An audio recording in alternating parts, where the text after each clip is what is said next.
എല്ലാവർക്കും good evening. സംസാരിക്കാൻ പോകുന്നത്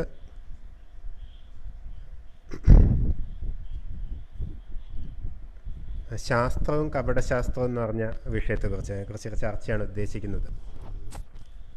അപ്പോൾ പ്രധാനമായി ഇപ്പോൾ യുക്തിവാദികളുടെ ഇടയിൽ, സ്വതന്ത്ര ചിന്തകരുടെ ഇടയിൽ തന്നെ കഴിഞ്ഞ കുറച്ച് ദിവസങ്ങളായിട്ട് നടന്ന വലിയൊരു ചർച്ചയുണ്ട്. ഡോക്ടർ വിശ്വനാഥനും ശ്രീ രവിചന്ദ്രനും തമ്മിലുള്ള, അതായത് ശ്രീ രവിചന്ദ്രൻ ചെയ്തൊരു വീഡിയോ പരാമർശിച്ചുകൊണ്ട് വിശ്വനാഥൻ ഡോക്ടറിൻ്റെ ചില നിരീക്ഷണങ്ങളും ചില നിഗമനങ്ങളും അതേ തുടർന്നുണ്ടായ ചർച്ചകളും, അതുപോലെ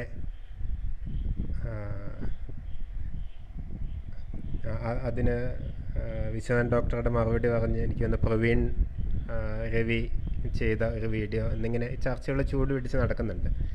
അപ്പോൾ അതിൻ്റെ എല്ലാം ഇടയിൽ കൂടെ വരുന്ന ഒരു പോയിൻ്റാണ്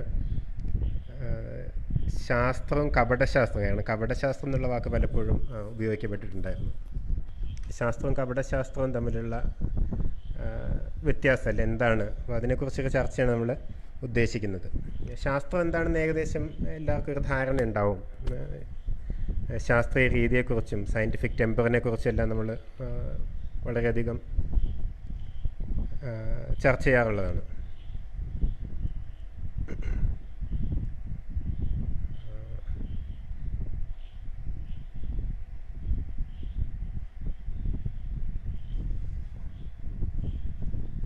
ഓക്കെ, അപ്പോൾ ശാസ്ത്രീയം എന്ന് പറയുമ്പോൾ ശാസ്ത്രം എന്ന് പറയുന്ന പോലെ ശാസ്ത്രീയ രീതി എന്ന് പറയുന്ന ഒരു മെത്തഡോളജിയായിട്ട് ബന്ധപ്പെടുത്തിയാണ് നമ്മൾ പലപ്പോഴും സംസാരിക്കാറുള്ളത്. അത് ശരിയുമാണ്. എന്നാൽ കപടശാസ്ത്രം എന്താണ്? കപടശാസ്ത്രം അത്ര എളുപ്പമല്ല ഡിഫൈൻ ചെയ്യാൻ, എന്നാലും പല ലക്ഷണങ്ങളിലൂടെ നമുക്ക് കണ്ടുപിടിക്കാം. എന്നാലും ജനറലായിട്ട് പറയുകയാണെങ്കിൽ ഈ ശാസ്ത്രീയം എന്നുള്ള രീതിയിൽ, അല്ലെങ്കിൽ ശാസ്ത്രീയ സത്യങ്ങളിൽ നിന്ന്, ശാസ്ത്രീയമായി തെളിയിക്കപ്പെട്ടിട്ടുള്ള കാര്യങ്ങളിൽ നിന്നുള്ള നേരിട്ടുള്ള നിഗമനം എന്ന രീതിയിലെല്ലാം പ്രസൻറ്റ് ചെയ്യപ്പെടുകയും എന്നാൽ ശാസ്ത്രീയ രീതിയുമായിട്ട് ചേർന്ന് പോകാത്തതുമായിട്ടുള്ള പ്രസ്താവനകളെ വേണമെങ്കിൽ നമുക്ക് കപടശാസ്ത്രത്തിൽ പെടുത്താം. അത്തരം പ്രസ്താവനകളോ അല്ലെ വിശ്വാസ സംഹിതകളോ കൾട്ടുകളോ അല്ലെങ്കിൽ ചികിത്സാ രീതികളോ എല്ലാം കപടശാസ്ത്രത്തിൽ നമുക്ക് പെടുത്താൻ കഴിയും. അപ്പോൾ ഒന്നുകൂടെ പറയാം, ശാസ്ത്രീയം അല്ലെങ്കിൽ ശാസ്ത്രീയ സത്യങ്ങളിൽ നിന്നുമുള്ള നിഗമനം, നേരിട്ടുള്ള നിഗമനം എന്ന രീതിയിൽ പ്രസൻറ്റ് ചെയ്യപ്പെടുകയും എന്നാൽ ശാസ്ത്രീയ രീതിയുമായി ചേർന്ന് പോകാത്തതുമായ പ്രസ്താവനകൾ കപടശാസ്ത്രത്തിൽ നമുക്ക് പെടുത്താൻ കഴിയും. അപ്പോൾ ഇതിനൊരു ഉദാഹരണമായിട്ട് പ്രധാനമായിട്ട് നമ്മൾ പറയുന്നത് ദീപക് ചോപ്രയാണ്. കപടശാസ്ത്രം എന്ന് പറയുമ്പോൾ ആദ്യം മനസ്സിലേക്ക് ഓർമ്മ വരുന്നത് ദീപക് ചോപ്രയാണ്. അപ്പോൾ ദീപക് ചോപ്ര പൊതുവെ ഉപയോഗിക്കുന്ന വാക്കുകൾ അല്ലെ സങ്കേതങ്ങൾ ക്വാണ്ടം മെക്കാനിക്സ് എന്ന് പറഞ്ഞ ഫിസിക്സിൻ്റെ ഒരു ഏരിയ ഉണ്ട്. അല്പം കോംപ്ലിക്കേറ്റഡ് ആണ്, കുറച്ച് ബുദ്ധിമുട്ടാണ്. പൊതുവെ ആൾക്കാർക്ക് പെട്ടെന്ന് മനസ്സിലാക്കാൻ ബുദ്ധിമുട്ടാവുന്നതിന് പല കാരണങ്ങളുണ്ട്. ഒന്നത് ഗണിതശാസ്ത്രം അത്യാവശ്യം ഉപയോഗിക്കേണ്ടി വരുന്നൊരു സിദ്ധാന്തമാണ്. രണ്ടാമത് നമ്മുടെ ഇൻറ്റ്യൂഷൻസുമായിട്ട് ചേർന്ന് പോകുന്ന കൺക്ലൂഷൻസ് അല്ല ക്വാണ്ടം ഫിസിക്സിൻ്റേത്. സബാറ്റോമിക് ലെവലിൽ ലോകം നമുക്ക് വിശ്വസിക്കാൻ പറ്റാത്ത രീതിയിൽ, നമ്മുടെ സാമാന്യ യുക്തിക്ക് നിരക്കുന്ന രീതിയിലല്ല പലപ്പോഴും, അല്ല നമ്മുടെ മുൻവിധികൾക്ക് ചേർന്ന് പോകുന്ന രീതിയിലല്ല പലപ്പോഴും പ്രവർത്തിക്കുന്നത്.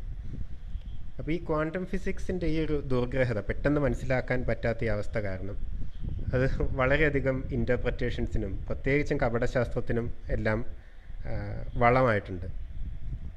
അതിനൊരു ഉദാഹരണം ദീപക് ചോപ്രയെക്കുറിച്ച് കേട്ടിട്ടുള്ളവർ ഇഷ്ടം പോലെ ഉണ്ടാവും. അപ്പോൾ ഇദ്ദേഹത്തിൻ്റെ പുസ്തകങ്ങൾ നോക്കിയാൽ അറിയാം, സയൻറ്റിഫിക് അല്ലെ ക്വാണ്ടം മെക്കാനിക്സിൻ്റേതായിട്ടുള്ള ടെർമിനോളജി ഉപയോഗിക്കുന്നുണ്ടാവും. എന്നിട്ട് അതിൽ നിന്ന് ക്വാണ്ടം മെക്കാനിക്സ് ഇംപ്ലൈ ചെയ്യുന്നു എന്ന ഭാവത്തിൽ കാര്യങ്ങൾ പറഞ്ഞു വിടുകയാണ്. അപ്പോൾ അദ്ദേഹത്തിൻ്റെ കുറച്ച് പുസ്തകങ്ങളാണ് ദീപക് ചോപ്രയുടെ ഒരു പുസ്തകം ക്വാണ്ടം ഹീലിംഗ്. അവിടെ ഹീലിങ്ങിൻ്റെ കൂടെ ക്വാണ്ടം എന്നുള്ള വാക്ക് ചേർത്തു. ക്വാണ്ടം മെക്കാനിക്സിൻ്റെ സയൻസിൻ്റെ ചില കാര്യങ്ങളൊക്കെ അങ്ങനെ പരാമർശിക്കുന്നുണ്ട്, സയൻറ്റിഫിക് ജാർഗൺ. അതുപോലെ വേറെ ബുക്കാണ് ഏജ്ലെസ് ബോഡി ടൈംലെസ് മൈൻഡ്. അതിൻ്റെ ക്യാപ്ഷൻ ഇതാണ്, the quantum alternative to getting old. ഇനി കപടശാസ്ത്ര പ്രസ്താവനകൾക്ക് ചില ഉദാഹരണങ്ങളായിട്ട് ദീപക് ചോപ്രയുടെ ചില സെൻറ്റൻസസ് പറയാം. ഒന്നാമത്തെ ഒരു സെൻറ്റൻസ് ഇതാണ്, it was only with the advent of quantum physics that scientists began to consider again the old question of the possibility of comprehending the world as a form of mind വാക്കിൻ്റെ ഉദ്ദേശം ഇതാണ്. ഒരു point പുള്ളി പറയുന്നത്, world, നമ്മുടെ ലോകം എന്ന് പറയുന്നത് മനസ്സിൻ്റെ ഒരു മാനിഫെസ്റ്റേഷനാണ്, മനസ്സിൻ്റെ ഒരു ഫോമാണ്. It's a form of mind. അത് പല ഈസ്റ്റേൺ മിസ്റ്റിസിസം, പല ഫിലോസോഫിക്കൽ ട്രഡീഷൻസിലും വരുന്ന ഒരു സങ്കല്പമാണ്. അതിൻ്റെ കുഴപ്പം എവിടെയാണ്? ഈ ഒരു ഫിലോസഫിക്കൽ സങ്കല്പം സാധൂകരിക്കാൻ വേണ്ടി ഇദ്ദേഹം ക്വാണ്ടം ഫിസിക്സ് ഉപയോഗിക്കുകയാണ്, ക്വാണ്ടം ഫിസിക്സ് എന്നുള്ള വാക്ക് ഉപയോഗിക്കുകയാണ്. അതായത് the advent of quantum physics, quantum ഫിസിക്സിൻ്റെ കണ്ടുപിടുത്തം ഇങ്ങനെയൊരു നിഗമനത്തിലേക്ക് നമ്മളെ നയിക്കുന്നുണ്ട് എന്ന് അവകാശപ്പെടുകയാണ്. എന്നാൽ അതിൻ്റേതായിട്ടുള്ള സയൻറ്റിഫിക് ആയിട്ടുള്ള ആർഗ്യുമെൻറ്റ്സോ ഗണിതശാസ്ത്രപരമായിട്ടുള്ള ഗണിതശാസ്ത്രത്തിൻ്റെ യുക്തിയിലുള്ള കാര്യങ്ങളൊന്നും പറയുന്നൊന്നുമില്ല. വെറുതെ ക്വാണ്ടം ഫിസിക്സ് എന്നുള്ള വാക്ക് ഉപയോഗിക്കുന്നു എന്നുള്ളത് മാത്രമാണ് അതിൻ്റെ ഒരു ആർഗ്യുമെൻ്റായിട്ട് വരുന്നത്. അതുപോലെ വേറെണ്ണം പറയുന്നത്, indeed the quantum theory implies that consciousness must exist and that the content of the mind is the ultimate reality. അത് ക്വാണ്ടം മെക്കാനിക്സിന് ഇങ്ങനെയുള്ള കാര്യങ്ങൾ ഇംപ്ലൈ ചെയ്യുന്നുണ്ട് എന്നാണ് പറഞ്ഞു വയ്ക്കുന്നത്. എന്നാൽ അത് വേറെ രീതിയിൽ അത് തെളിയിക്കുന്നൊന്നുമില്ല. ശാസ്ത്രത്തിൻ്റെ ആയിട്ടുള്ള രീതിയിൽ നിഗമനങ്ങളിലേക്ക് എത്തുന്ന രീതി ഫോളോ ചെയ്തിട്ടല്ല ഇദ്ദേഹം ഇത് പറയുന്നത്. ഇദ്ദേഹം പറയുന്നത് ശരിയാണോ തെറ്റാണോ എന്നുള്ളത് വേറൊരു വിഷയമാണ്. ഇദ്ദേഹം പറയുന്നത് ശരിയാണോ, ഇപ്പോൾ കോൺഷ്യസ്നെസ്സിനെ കുറിച്ചോ ലോകം മനസ്സിൻ്റെ ഒരു ഫോം ആണോ എന്നുള്ളതിനെക്കുറിച്ച് ഇദ്ദേഹം പറയുന്ന കാര്യങ്ങൾ ശരിയാണോ തെറ്റാണോ എന്നുള്ളത് വേറൊരു വിഷയമാണ്. അവിടുത്തെ പോയിന്റ് എന്താണെന്ന്, കപടശാസ്ത്രമാണെന്ന് എന്തുകൊണ്ടാണെന്ന് ഇദ്ദേഹം ഈ വാദങ്ങളെ സാധൂകരിക്കാൻ വേണ്ടിയിട്ട് സയൻസിൻ്റെ ജാർഗൺ ഉപയോഗിക്കുകയാണ്. എന്നാൽ സയൻറ്റിഫിക് മെത്തേഡ് ഫോളോ ചെയ്യുന്നുമില്ല. അത് സയൻസ് ആണെന്ന് ഭാവിക്കണം. അതായത് സയൻസിൻ്റെ സ്വീകാര്യത സാധാരണ ഫിലോസഫിക്കോ അല്ലെങ്കിൽ ബാക്കി കാര്യങ്ങൾക്കോ ഇല്ലാത്ത സ്വീകാര്യത സയൻസിനുണ്ട്, ശാസ്ത്രത്തിനുണ്ട്. ആ സ്വീകാര്യത ഉപയോഗിച്ച് സ്വന്തം സിദ്ധാന്തങ്ങൾ മുന്നോട്ട് വയ്ക്കാൻ ശ്രമിക്കുകയാണ്. വേറെ സെൻറ്റൻസ് വായിക്കാം. അപ്പോൾ ഇത് വളരെ gems of Deepak Chopra. Consciousness may exist in photons which seem to be the carrier of all information in the universe. Photons, പ്രകാശകണികകളെ ഫോട്ടോൺസ് എന്ന് പറയും, quantum of electromagnetic field. അപ്പോൾ ഈ ഫോട്ടോൺസിന് കോൺഷ്യസ്നെസ് ഉണ്ട് എന്നൊക്കെ പറയുന്നത്. ഫോട്ടോൺസിനും ഇലക്ട്രോൺസിനും എല്ലാം ബോധം, പ്രജ്ഞയുണ്ട് എന്നെല്ലാമാണ് പറയുന്നത്. അങ്ങനെ പറഞ്ഞോട്ടെ, കുഴപ്പമില്ല. ഈ ഫോട്ടോണിന് ഇലക്ട്രോണിന് പ്രജ്ഞയുള്ളതുകൊണ്ട് നമുക്ക് വിരോധമൊന്നുമില്ല. പക്ഷേ അവിടുത്തെ പ്രശ്നം വരുന്നത് ക്വാണ്ടം മെക്കാനിക്സ് ഇത് ഇംപ്ലൈ ചെയ്യുന്നു എന്ന് പറയുന്നതുള്ളതാണ്. അതുപോലെ വേറെ ഒരുപാടുണ്ട്. നമ്മൾ ചന്ദ്രനെ നോക്കുമ്പോൾ ചന്ദ്രൻ അവിടെ ഉണ്ട്, പക്ഷെ നമ്മൾ നോക്കാത്തപ്പോൾ അവിടെ ഇല്ല. നമ്മുടെ നോട്ടമാണ് അതിനെ കൊണ്ടുവരുന്നത്. ചന്ദ്രനും കോൺഷ്യസ്നെസ് ഉണ്ട്, പ്രജ്ഞയുണ്ട്. അതുപോലെ നമ്മുടെ ചിന്തയിലൂടെ നമുക്ക് റിയാലിറ്റിയെ മാറ്റിമറിക്കാം എന്നിങ്ങനെയെല്ലാം പറഞ്ഞു പോകുന്നതിൻ്റെ ഒപ്പം ഇതിനെല്ലാം സാധൂകരണമായിട്ട് പറയുന്നത് ക്വാണ്ടം മെക്കാനിക്സാണ്. പൊതുവെ ഇത് ക്വാണ്ടം അസംബന്ധങ്ങൾ എന്നുള്ള രീതിയിലാണ് പറഞ്ഞു പോകുന്നത്. ഇതിനെക്കുറിച്ച് ഞാൻ മുൻപ് ഒരു പ്രസൻറ്റേഷൻ ചെയ്തിട്ടുണ്ട്. പക്ഷെ ഇപ്പോഴത്തെ പശ്ചാത്തലം ഈ നമ്മൾ യുക്തിവാദികളുടെ സ്വതന്ത്ര ചിന്തയുടെ ഇടയിൽ തന്നെ ഈ കപടശാസ്ത്രത്തിൻ്റെ രീതികൾ വളരെയധികം ഉപയോഗിക്കപ്പെടുന്നുണ്ട്. അത് നമ്മുടെ ഒരു പരിധി വരെ നമുക്കത് ഒഴിവാക്കാൻ കഴിയില്ല. കാരണം ഈ ശാസ്ത്രീയമായിട്ടുള്ള രീതി എന്ന് പറയുന്നത് ശാസ്ത്രീയമായിട്ട് ചിന്തിക്കുക, ശാസ്ത്രീയമായിട്ട് കാര്യങ്ങൾ പറയുക, ശാസ്ത്രീയമായിട്ട് നിഗമനങ്ങളിൽ എത്തുക എന്ന് പറയുന്നത് വളരെ ബുദ്ധിമുട്ടുള്ളൊരു ഏർപ്പാടാണ്. കുറേ കാലത്തെ ട്രെയിനിങ് വേണം. ആ ട്രെയിനിങ് എല്ലാ തവണയും തുടർച്ചയായിട്ട് ട്രെയിനിങ്ങിൽ ആയിരിക്കണം. തുടർച്ചയായിട്ട് പരിശീലിച്ചാൽ മാത്രം സാധ്യമാകുന്നൊരു കാര്യമാണ്. എപ്പോഴും തെറ്റിപ്പോകും, വീണ്ടും പരിശീലിക്കണം. കാരണം നമ്മുടെ ബ്രെയിൻ നോർമലായിട്ട് വർക്ക് ചെയ്യുന്ന രീതിയായിട്ട് ചേർന്ന് പോകുന്നതല്ല ശാസ്ത്രീയമായിട്ടുള്ള രീതി എന്ന് പറയുന്നത്. അതുപോലെ നമ്മളെല്ലാം വികാരജീവികളാണ്. അപ്പോൾ നമുക്ക് ഇഷ്ടപ്പെട്ടൊരു സിദ്ധാന്തം ഉണ്ടാവും. നമുക്ക് ഇഷ്ടപ്പെട്ട സിദ്ധാന്തം ഉണ്ടാകുമ്പോൾ നമുക്ക് ബയാസ് ഉണ്ട്. ആ സിദ്ധാന്തം ശരിയാണ്, അല്ല ആ സ്റ്റേറ്റ്മെൻറ്റ് ശരിയാണ് എന്നുള്ളൊരു ബയാസ് നമുക്ക് എല്ലാവർക്കും ഉണ്ടാവും. അത് ശരിയാവണം. അപ്പോൾ ശരിയാവാനുള്ള കാരണങ്ങൾ നമ്മൾ കണ്ടെത്തും. അതിനിങ്ങനെ കുറച്ചൊന്ന് മാറ്റിയാൽ ശരിയാവുമോ, അല്ലെങ്കിൽ ഇൻ്റർപ്രറ്റ് ചെയ്താൽ ശരിയാവുമോ, വേറെ രീതിയിൽ ഇൻ്റർപ്രറ്റ് ചെയ്യാൻ പറ്റുമോ. അതുപോലെ നമുക്ക് വളരെയധികം ഇഷ്ടപ്പെട്ട ആൾക്കാരുണ്ടാവും. അവർ പറയുന്ന കാര്യങ്ങൾ ശരിയാവണമെന്ന് സ്വാഭാവികമായിട്ടും നമ്മൾ ആഗ്രഹിക്കും. Wishful thinking. അപ്പോൾ ഇതെല്ലാം ഈ ഒരുതരം കൺഫർമേഷൻ ബയാസിലേക്ക് നമ്മൾ എത്തിക്കാറുണ്ട്. അതുകൊണ്ട് പിന്നെ അടിസ്ഥാനപരമായിട്ട് നമ്മളെല്ലാം വികാരജീവികളാണ്. അപ്പോൾ നമുക്ക് വളരെ ഇഷ്ടപ്പെട്ട ഒരാളുടെ ഒരു പ്രസ്താവന കാണുമ്പോൾ അത് തെറ്റാണെന്ന് ഒരാൾ ചൂണ്ടിക്കാണിക്കുകയാണെങ്കിൽ അതിനെ എങ്ങനെയും വെളുപ്പിച്ച് ശരിയാക്കി എടുക്കാൻ പറ്റുമോ എന്നാണ് നമ്മൾ ആദ്യം ശ്രമിക്കുക, സ്വാഭാവികമായിട്ടും. അല്ല പറഞ്ഞ് തെറ്റിപ്പോയി എന്ന് അക്സെപ്റ്റ് ചെയ്താൽ മതി. പറയാൻ എളുപ്പമാണ്, പക്ഷേ പ്രാക്ടീസ് ചെയ്യാൻ വളരെയധികം ബുദ്ധിമുട്ടാണ്. അല്ല, ഞാനിപ്പോൾ ഒരു പുതിയ സിദ്ധാന്തം ഞാനൊരു കാര്യം മുന്നോട്ട് വെച്ചത് തെറ്റാണെന്ന് ഒരാൾ ചൂണ്ടിക്കാണിക്കുകയാണ്. സ്വാഭാവികമായിട്ടും അത് തെറ്റാണെന്ന് ഉടനെ അക്സെപ്റ്റ് ചെയ്യാൻ എൻ്റെ ഈഗോ സമ്മതിക്കില്ല. അല്ലെങ്കിൽ തെറ്റല്ല എന്ന് വിശ്വസിക്കാൻ ഇഷ്ടമുള്ളതുകൊണ്ട് മാത്രം ആ തെറ്റാണെന്ന് കാണിക്കുന്ന സൂചനകൾ ചിലപ്പോൾ എൻ്റെ കണ്ണിപ്പെടില്ല, ശ്രദ്ധിക്കപ്പെടാതെ പോകും. അപ്പോൾ ഇതെല്ലാമാണ് ഒരു പക്ഷേ ഈ കപടശാസ്ത്ര പ്രവണതകളിലേക്ക് നയിക്കുന്നത്. അപ്പോൾ കപടശാസ്ത്രം നമ്മൾ അറിയാതെ സംഭവിക്കുന്നുണ്ടാവും. ഇൻറ്റൻഷനലായിട്ട് നമുക്ക് നമുക്ക് താല്പര്യമുള്ള ഏതെങ്കിലും ഒരു സിദ്ധാന്തം ശരിയാണെന്ന് കാണിക്കാൻ വേണ്ടി ശാസ്ത്രത്തിൻ്റെ ജാർഗൺസ് ഉപയോഗിക്കുന്നുണ്ടാവും. ഇതെല്ലാം കപടശാസ്ത്രത്തിൻ്റെ പ്രത്യേകതകളാണ്. അതുകൊണ്ട് ഈ സ്വയം വിമർശനപരമായിട്ടുള്ള രീതിയിൽ ഇത് സമീപിക്കാൻ അത്ര എളുപ്പമല്ല. അതുകൊണ്ടായിരിക്കും ഒരു പക്ഷേ ഇത് വളരെയധികം വരുന്നത്. ഇപ്പം ഞാൻ പറഞ്ഞു വരുന്നത് ഈ സ്വതന്ത്ര ചിന്തകരുടെ ഇടയിൽ പോലും, സ്വതന്ത്ര ചിന്ത എന്ന് പറഞ്ഞാൽ ശാസ്ത്രീയ ചിന്ത ആവണമെന്നില്ല, സ്വതന്ത്രമായിട്ട് ചിന്തിക്കുക എന്നുള്ളതാണ്. പക്ഷേ ഇതിന് എല്ലായിടത്തും മാർക്കറ്റുണ്ട്, സ്യൂഡോ സയൻസിന് എല്ലായിടത്തും മാർക്കറ്റുണ്ട്. അതിൻ്റെ ഒരു കാരണം ഈ ശാസ്ത്രം മുഴുവൻ പഠിച്ചവരല്ല എല്ലാവരും.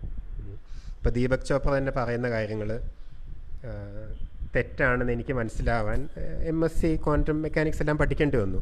അതിനു മുൻപാണ് ഞാനത് വായിച്ചിരുന്നെങ്കിൽ ഒരു പക്ഷേ തീർച്ചയായിട്ടും അതിലേക്ക് ആകർഷിക്കപ്പെട്ടേനെ. കാരണം അത് തെറ്റാണോ ശരിയാണോ സയൻറ്റിഫിക് ആണോ എന്ന് മനസ്സിലാക്കാനുള്ള ടൂൾസ് എൻ്റെ കയ്യിലില്ല. എത്രത്തോളം പഠിച്ച ആളാണെങ്കിലും, എത്രത്തോളം ഞാൻ പഠിച്ചിട്ടുണ്ടെങ്കിലും ക്വാണ്ടം മെക്കാനിക്സ് പഠിച്ചിട്ടില്ലെങ്കിൽ ദീപക് ചോപ്ര പറയുന്നത് തെറ്റാണെന്ന് ഉടനെ എനിക്ക് മനസ്സിലാവില്ല. അപ്പോൾ ദീപക് ചോപ്ര പറയുന്നത് തെറ്റാണെന്ന് ചിലപ്പോൾ കുറച്ച് വേഗം മനസ്സിലായേക്കും. അതിനേക്കാളും വളരെ സറ്റിലായിട്ട് കാര്യങ്ങൾ പറയുന്ന ആൾക്കാരുണ്ട്. അതിന് ഉദാഹരണമാണ് Fritjof Capra, Tao physics എന്ന് പറഞ്ഞ പുസ്തകം എഴുതിയ ആളാണ്. അദ്ദേഹം വളരെ മനോഹരമായിട്ട് എഴുതുന്ന ഒരാളാണ്. അപ്പോൾ ക്വാണ്ടം മെക്കാനിക്സ് പഠിക്കുന്നതിന് മുമ്പ് അത് വായിക്കുകയാണെങ്കിൽ സ്വാഭാവികമായിട്ട് നമ്മളതിലേക്ക് ആകർഷിക്കപ്പെടുക തന്നെ ചെയ്യും. അപ്പോൾ ഇത്തരം ബയാസസ് നമുക്ക് ഒഴിവാക്കാൻ കഴിയണം എന്നുള്ളതാണ്. അപ്പോൾ അതുകൊണ്ട് തന്നെ ഈ ഒരു രീതിയെ ചൂണ്ടിക്കാണിക്കുന്നതിലൂടെ സ്വയം വിമർശനാത്മകമായിട്ട് നമുക്ക് കുറേ കൂടെ സ്വയം വിമർശനപരമായിട്ട് നമ്മുടെ കാര്യങ്ങൾ, നമ്മുടെ ആശയങ്ങളെയും ആൾക്കാർ പറയുന്ന ആശയങ്ങളെയും കാണാൻ കഴിയണം എന്നുള്ള ആഗ്രഹം കൊണ്ടും കൂടെ പറയുന്നതാണ്. അല്ലാതെ ഏതെങ്കിലും വ്യക്തികളെ കരുവായിരുത്തിച്ച് കാണിക്കാനോ അല്ലെങ്കിൽ ഏതെങ്കിലും വ്യക്തിപരമായിട്ട് അധിക്ഷേപിക്കാനോ ഉള്ള ഉദ്ദേശം ഇതിനില്ല. അപ്പോൾ ഈ സ്യൂഡോ സയൻസ് ഉപയോഗിക്കുന്നവർക്ക് വേറെ എന്തെങ്കിലും അജണ്ട ഉണ്ടെന്നോ പ്രോപ്പഗാൻഡ ഉണ്ടെന്നൊന്നും ഇവിടെ നമ്മൾ പറയുന്നുമില്ല. ഉണ്ടാവാം, ഇല്ലാതിരിക്കാം, ചിലപ്പോൾ അൺഇൻറ്റൻഷനലായിട്ട് സംഭവിച്ചു പോകാം. പക്ഷെ നമ്മളെപ്പോഴും അത് ചൂണ്ടിക്കാണിച്ച് സ്വയം തിരുത്തിക്കൊണ്ടിരിക്കണം. ഈ സ്വതന്ത്ര ചിന്തകരുടെ ഇടയിൽ ഇത് കപടശാസ്ത്രത്തിന് സാധ്യതയില്ല നമുക്ക് തോന്നും. തെറ്റാണ്. എല്ലാവരും ഈ കപടശാസ്ത്ര പ്രവണതകൾ എല്ലാവരിലും ഉണ്ടാവും. അപ്പോൾ ഈയിടെ ഈ ചർച്ച ഉണ്ടായി വന്നത് ഡോക്ടർ വിശ്വനാഥൻ ശ്രീ രവിചന്ദ്രൻ്റെ ഒരു വീഡിയോയെ വിമർശിച്ചുകൊണ്ടൊരു വീഡിയോ ചെയ്തിരുന്നു. അപ്പോൾ അതിൽ കുറേ കാര്യങ്ങൾ പറയുന്നുണ്ട്. അതിലെല്ലാം വിലയിരുത്താനുള്ള ഇൻഫർമേഷൻ എൻ്റെ കയ്യിലില്ല, എല്ലാം വിലയിരുത്താനുള്ള കഴിവും എനിക്കില്ല. പക്ഷേ അതിൽ കപടശാസ്ത്ര പ്രവണതകൾ ശ്രീ രവിചന്ദ്രൻ്റെ വീഡിയോയിൽ വന്നിട്ടുണ്ട്. പ്രസ്താവനകളിൽ കപടശാസ്ത്രത്തിൻ്റെ മേഖലയിലുള്ള കാര്യങ്ങൾ അദ്ദേഹത്തിൻ്റെ പ്രസ്താവനകളിൽ കടന്നുകൂടിയിട്ടുണ്ടെന്ന് വിശ്വനാഥൻ ഡോക്ടർ പറയുണ്ടായി. അപ്പോൾ വീഡിയോയുടെ ആ ഭാഗം കണ്ടപ്പോൾ പറഞ്ഞ പ്രസ്താവനകളിൽ കപടശാസ്ത്രത്തിൻ്റെ ആയിട്ടുള്ള രീതി, കപടശാസ്ത്രത്തിൻ്റെ ആയിട്ടുള്ള പ്രസ്താവനകൾ വന്നിട്ടുണ്ട് എന്ന് തന്നെയാണ് എനിക്കും കാണാൻ കഴിഞ്ഞത്. അതിനെക്കുറിച്ചാണ് നമ്മൾ ഇപ്പോൾ ചർച്ച ചെയ്യാൻ പോകുന്നത്. അതിനെക്കുറിച്ച് കൂടിയാണ്. അപ്പോൾ ശ്രീ രവിചന്ദ്രൻ്റെ ആനയും ഉറുമ്പെന്ന് പറഞ്ഞൊരു വീഡിയോയിൽ 1 മണിക്കൂർ 5 മിനിറ്റ് മുതലാണെന്ന് തോന്നുന്നു, അല്ലെങ്കിൽ 1 മണിക്കൂർ മുതലുള്ള ഭാഗമാണ് നമ്മൾ പരാമർശിക്കുന്നത്. അപ്പോൾ അവിടെ ഉപയോഗിക്കുന്ന ഒരു കാര്യം പരേറ്റോ വിതരണം, അല്ലെങ്കിൽ 80-20 ലോ എന്ന് ശ്രീ രവിചന്ദ്രൻ പറയുന്നൊരു ഡിസ്ട്രിബ്യൂഷൻ ലോ ഉണ്ട്, പരേറ്റോ വിതരണം. യഥാർത്ഥത്തിൽ പരേറ്റോ വിതരണം എന്ന് പറയുന്നൊരു വിതരണ രീതിയുണ്ട്. അതായത് ചില രാജ്യങ്ങളിൽ നമ്മൾ സമ്പത്ത് എടുത്ത് നോക്കുകയാണെങ്കിൽ, അത് ആൾക്കാരുടെ ഇടയിൽ എങ്ങനെ വിതരണം ചെയ്യപ്പെട്ടിരിക്കുന്നു നോക്കുകയാണെങ്കിൽ, വളരെയധികം നല്ലൊരു ശതമാനം സമ്പത്തിൻ്റെ നല്ലൊരു ഭാഗവും ഭൂരിപക്ഷവും കുറച്ച് ആളുകളുടെ ഇടയിൽ വിതരണം ചെയ്യപ്പെട്ടിരിക്കുന്ന പ്രവണത കാണാൻ കഴിയും. ഇങ്ങനൊരു നിരീക്ഷണമുണ്ട്. അപ്പോൾ അതിനെയാണ് പൊതുവെ നമ്മൾ പരേറ്റോ വിതരണം എന്ന് പറയുന്നത്. അതിൻ്റെ ഒരു സ്പെസിഫിക് ആയിട്ടുള്ള കേസാണ് 80-20 ലോ എന്ന് പറയുന്നത്. അത് 80-20 ലോ എന്ന് പറയുന്നത് പരേറ്റോ പ്രിൻസിപ്പിൾ എന്നറിയപ്പെടുന്നുണ്ട്. അത് പലപ്പോഴും നമ്മൾ കുറേ കൂടെ എന്താണ് പറയുക, പോപ്പുലർ ലിറ്ററേച്ചറിൽ വരുന്നൊരു ടേമാണ്. അപ്പോൾ ഇതിൽ ശ്രീ രവിചന്ദ്രൻ പറയുന്ന ഒരു സ്റ്റേറ്റ്മെൻറ്റ് ഇതാണ്: പരേറ്റോ വിതരണം എന്നുള്ളൊരു ലോക നിയമമാണ്. അതായത് സമ്പത്ത്, ലോകത്തുള്ള നമ്മുടെ രാജ്യങ്ങളിലുള്ള സമ്പത്ത് മുഴുവൻ കുറച്ച് ആൾക്കാരുടെ ഇടയിൽ മാത്രം കേന്ദ്രീകരിക്കപ്പെടുക എന്ന് പറയുന്നത്, അല്ലെങ്കിൽ അസമത്വം ഉണ്ടാകുന്നു എന്ന് പറയുന്നത് ഒരു ലോക നിയമമാണ്. ഇതിന് കാരണമായിട്ട് അദ്ദേഹം പറയുന്നത്, അതിൻ്റെ ഒരു വിശദീകരണമായിട്ട് പറയുന്നത്, സമൂഹത്തിലെ, അതായത് കഴിവും പ്രാഗൽഭ്യമുള്ളവരുടെ കയ്യിൽ സ്വാഭാവികമായിട്ട് അവസരവും സമ്പത്തും ഭൂമിയും എല്ലാം കേന്ദ്രീകരിക്കപ്പെടും എന്നത് സ്വാഭാവികമാണെന്നും ഒരു സെൻറ്റൻസും കൂടെ രവിചന്ദ്രൻ പറയുന്നുണ്ട്. ഈ ഒരു ഭാഗം ഇപ്പോൾ അനലൈസ് ചെയ്യാം. അപ്പോൾ ഒരു സ്റ്റേറ്റ്മെൻറ്റ് പരേറ്റോ വിതരണം എന്ന് പറയുന്നൊരു, അദ്ദേഹം പറയുന്ന 80-20 ലോ എന്നാണ്. അപ്പം നമുക്ക് കുറച്ച് സ്റ്റീൽ മാനിങ് നടത്താം. സ്റ്റീൽ മാനിങ് എന്ന് പറഞ്ഞാൽ ഒരാൾ പറയുന്ന വാദമുഖത്തിൻ്റെ ഏറ്റവും സ്ട്രോങ് ആയിട്ടുള്ള വേർഷൻ എടുത്തിട്ട് അതിനെ വിമർശിക്കുക എന്നുള്ളതാണ്. ഇപ്പോൾ പരേറ്റോ വിതരണം എന്നുള്ള ജനറൽ ടേമിന് വേറെ 80-20 ലോ ഉപയോഗിച്ചു എന്നുള്ളൊരു പെശക് തന്നെയാണ്, കൃത്യത കുറവുണ്ട്. പക്ഷെ അദ്ദേഹം പരേറ്റോ വിതരണം അങ്ങനെ ഒരു ഡിസ്ട്രിബ്യൂഷൻ്റെ രീതിയാണ് ഉദ്ദേശിച്ചതെന്ന്, പരേറ്റോ വിതരണം എന്നുള്ള വാക്കാണ് ഉദ്ദേശിച്ചതെന്നുള്ളൊരു സ്റ്റീൽ മാനിങ് നടത്തിക്കൊണ്ട് മുന്നോട്ട് പോവുകയാണ്. ഒന്നാമത്തെ പരേറ്റോ വിതരണം എന്നൊരു ലോക നിയമമാണെന്ന് പറയുന്നത്. അതായത് എല്ലാ കാര്യങ്ങളും, എല്ലാ സമ്പത്തിൻ്റെ വിതരണമായാലും, അദ്ദേഹം പറഞ്ഞ ലവേഴ്സിൻ്റെ കാര്യം, റിലേഷൻഷിപ്സിൻ്റെ കാര്യമായാലും എല്ലാം കുറേ എണ്ണം കുറച്ച് ആൾക്കാരുടെ ഇടയിൽ കേന്ദ്രീകരിക്കപ്പെടുന്നൊരു രീതി, ഇതിനെ പൊതുവെ പരേറ്റോ വിതരണത്തിൻ്റെ രീതിയാണ്. ഈ രീതിയിലാണ് ഇതൊരു ലോക നിയമമാണെന്ന് പറയുന്നത്. പക്ഷേ യഥാർത്ഥത്തിൽ നമ്മൾ ഇത് പഠിക്കുകയാണെങ്കിൽ ഇത് അസമത്വം നിലനിൽക്കുന്നുള്ളൊരു നിരീക്ഷണം മാത്രമാണ്. പരേറ്റോ വിതരണം എന്ന് പറയുന്ന ആ രീതിയിൽ അത് വിതരണം ചെയ്യപ്പെട്ടിരിക്കുന്നു എന്നുള്ളൊരു നിരീക്ഷണമാണ്, അതിൻ്റെ ഒരു വിശദീകരണമല്ല. ഈ അസമത്വത്തിൻ്റെ ഒരു വിശദീകരണമല്ല പരേറ്റോ നിയമം. അതായത് ഇങ്ങനൊരു ലോക നിയമം ആണ് ഈ വിതരണത്തിന് കാരണം എന്നല്ല നമ്മൾ മനസ്സിലാക്കേണ്ടത്. പകരം ലോകത്ത് അസമത്വം നിലനിൽക്കുന്നു എന്നുള്ളതിൻ്റെ ഒരു തെളിവാണ് പരേറ്റോ ഡിസ്ട്രിബ്യൂഷനാണ് ഇത് ഫോളോ ചെയ്യുന്നത്. സമ്പത്തിൻ്റെ വിതരണം പരേറ്റോ ഡിസ്ട്രിബ്യൂഷൻ്റെ ടെൻഡൻസിയാണ് ഫോളോ ചെയ്യുന്നത് എന്ന് പറയുന്നതിലൂടെ കാണാൻ കഴിയുന്നത്. ഇനി ഇതിന് കാരണം എന്താണെന്ന് നമുക്ക് വേണേൽ ആലോചിക്കാം, അസമത്വം എന്തുകൊണ്ട് നിലനിൽക്കുന്നു എന്നുള്ളത്. അപ്പോൾ ഇതൊരു നിരീക്ഷണമാണ്. പക്ഷെ നിരീക്ഷണത്തിൽ നമ്മൾ ഉടനെ ഒരു സിദ്ധാന്തത്തിലേക്ക് ചാടുമ്പോൾ, അതായത് കഴിവും പ്രാഗൽഭ്യമുള്ള ആൾക്കാരുടെ ഇടയിൽ സമ്പത്തും അവസരങ്ങളും കേന്ദ്രീകരിക്കപ്പെടുന്നത് സ്വാഭാവികമാണെന്ന് പറയുമ്പോൾ, ഈ രീതിയിൽ സമ്പത്തും അവസരങ്ങളും വിതരണം ചെയ്യപ്പെടുന്നതിൻ്റെ കാരണം കഴിവും പ്രാഗൽഭ്യമാണ്. കഴിവ് കൂടിയ ആൾക്കാർക്ക് കൂടുതൽ പൈസ ഉണ്ടാവും, സ്വാഭാവികമാണ് എന്ന് പറയുമ്പോൾ കുറച്ച് ആൾക്കാരുടെ ഇടയിൽ സമ്പത്ത് കുന്നുകൂടുന്നു എന്നുള്ള നിരീക്ഷണത്തിന് ഒരു വിശദീകരണം മുന്നോട്ട് വയ്ക്കുകയാണ്. കുറച്ച് ആൾക്കാരുടെ ഇടയിൽ സമ്പത്ത് കുന്നുകൂടുന്നു എന്നുള്ളത് ഒരു നിരീക്ഷണമാണ്, നമ്മൾ നിരീക്ഷിച്ചാൽ കാണാൻ കഴിയുന്ന കാര്യമാണ്. പക്ഷേ ആ നിരീക്ഷണത്തിനൊരു വിശദീകരണമായിട്ട് മുന്നോട്ട് വയ്ക്കുന്നുണ്ട്. അതായത് വിശദീകരണം ഇദ്ദേഹം മുന്നോട്ട് വയ്ക്കുന്നുണ്ട്. അത് വിശദീകരണമാണെന്ന് പറയാതെ തന്നെ അവിടെ ഒരു നിരീക്ഷണത്തെ സംബന്ധിച്ചൊരു സിദ്ധാന്തത്തെയും കൂട്ടിക്കുഴയ്ക്കുന്നുണ്ട്. അപ്പോൾ ശാസ്ത്രത്തിൽ നമ്മളൊരു നിരീക്ഷണം നടത്തി കഴിഞ്ഞാൽ അതിൻ്റെ സിദ്ധാന്തത്തിലേക്ക് അല്ല അതിൻ്റെ വിശദീകരണത്തിലേക്ക് എത്തുന്നതിന് ഒരുപാട് സ്റ്റെപ്പുണ്ട്, ഒരു ലോജിക്കൽ ഗ്യാപ്പുണ്ട്. അത് സയൻറ്റിഫിക് മെത്തേഡ് ഉപയോഗിച്ച് ഒരു നിരീക്ഷണത്തിൽ നിന്ന് ആ നിരീക്ഷണത്തിന് ഏറ്റവും നന്നായി വിശദീകരിക്കുന്ന സിദ്ധാന്തം എന്താണെന്ന് എത്തുന്ന സയൻറ്റിഫിക് ആയിട്ടുള്ള രീതിയിലൂടെയാണ്. അതിന് ഏറ്റവും പ്രധാനം ഒരു നിരീക്ഷണത്തെയും ആ നിരീക്ഷണത്തിൻ്റെ വിശദീകരണത്തെയും സെപ്പറേറ്റ് ആയിട്ട് കാണണം. ഇതിൻ്റെ ഇടയിൽ ഒരു ലോജിക്കൽ ഗ്യാപ്പ് ഉണ്ട് നമ്മൾ മനസ്സിലാക്കുകയും വേണം. എന്നാൽ ഇവിടെ സംഭവിച്ചിട്ടുള്ളത് പരേറ്റോ വിതരണത്തിന് കാരണമായിട്ട് ഓട്ടോമാറ്റിക്കായിട്ട് ഇദ്ദേഹം പറയുന്നത് സമൂഹത്തിലെ ആൾക്കാരുടെ കഴിവിൻ്റെയും പ്രാഗൽഭ്യത്തിൻ്റെയും അടിസ്ഥാനത്തിൽ കൂടുതലുള്ളവരുടെ ഇടയിൽ ഇത് കേന്ദ്രീകരിക്കുക സ്വാഭാവികമാണെന്നുള്ളതാണ്. അപ്പോൾ ഇവിടെ ഇദ്ദേഹം സിദ്ധാന്തം മുന്നോട്ട് വെച്ചു. അത് തെറ്റാണ്. കാരണം അത് ഇപ്പം മുൻപ് മെറിറ്റോക്രസി എന്നുള്ള ആശയം മെറിറ്റോക്രസി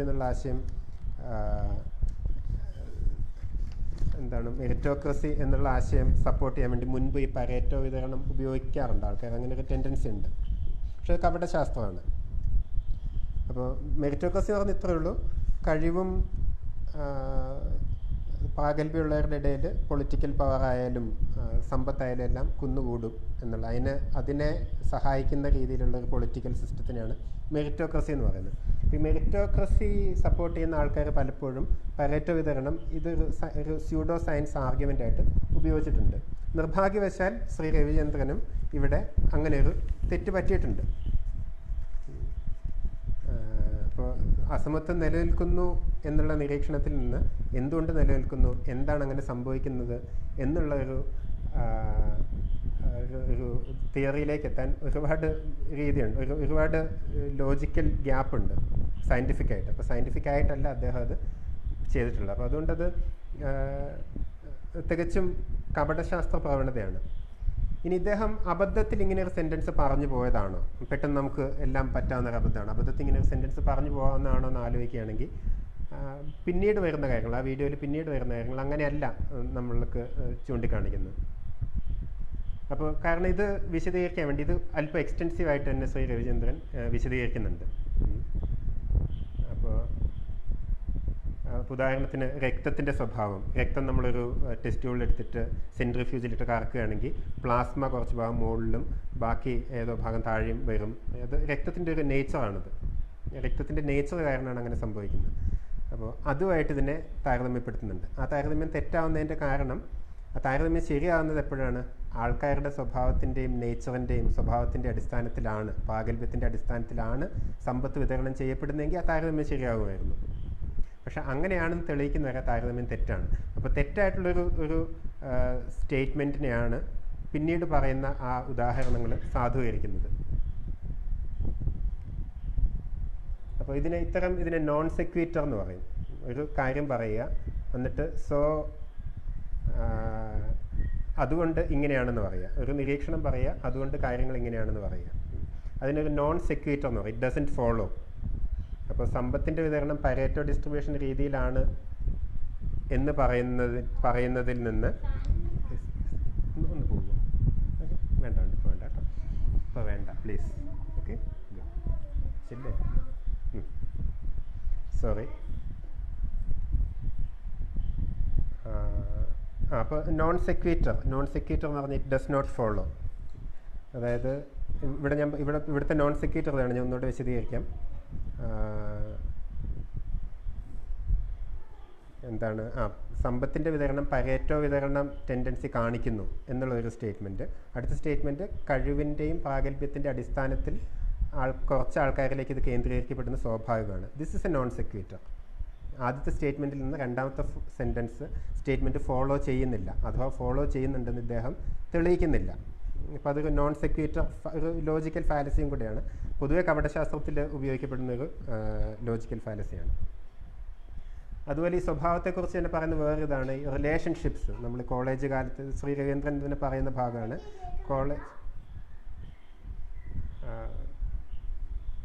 കോളേജിലെല്ലാം നമ്മൾ പോകുമ്പോൾ എന്താണ് റിലേഷൻഷിപ്സ് ഉണ്ടാവും. ഈ റിലേഷൻഷിപ്സിൽ കുറച്ച് റിലേഷൻഷിപ്സ് കുറേ ലോലന്മാരായിട്ടുള്ള ചിലരുണ്ടാവും. ലോലൻ എന്ന് പറഞ്ഞ ആൾക്കാരുടെ സ്വഭാവ സവിശേഷതയാണെന്ന് തോന്നുന്നു.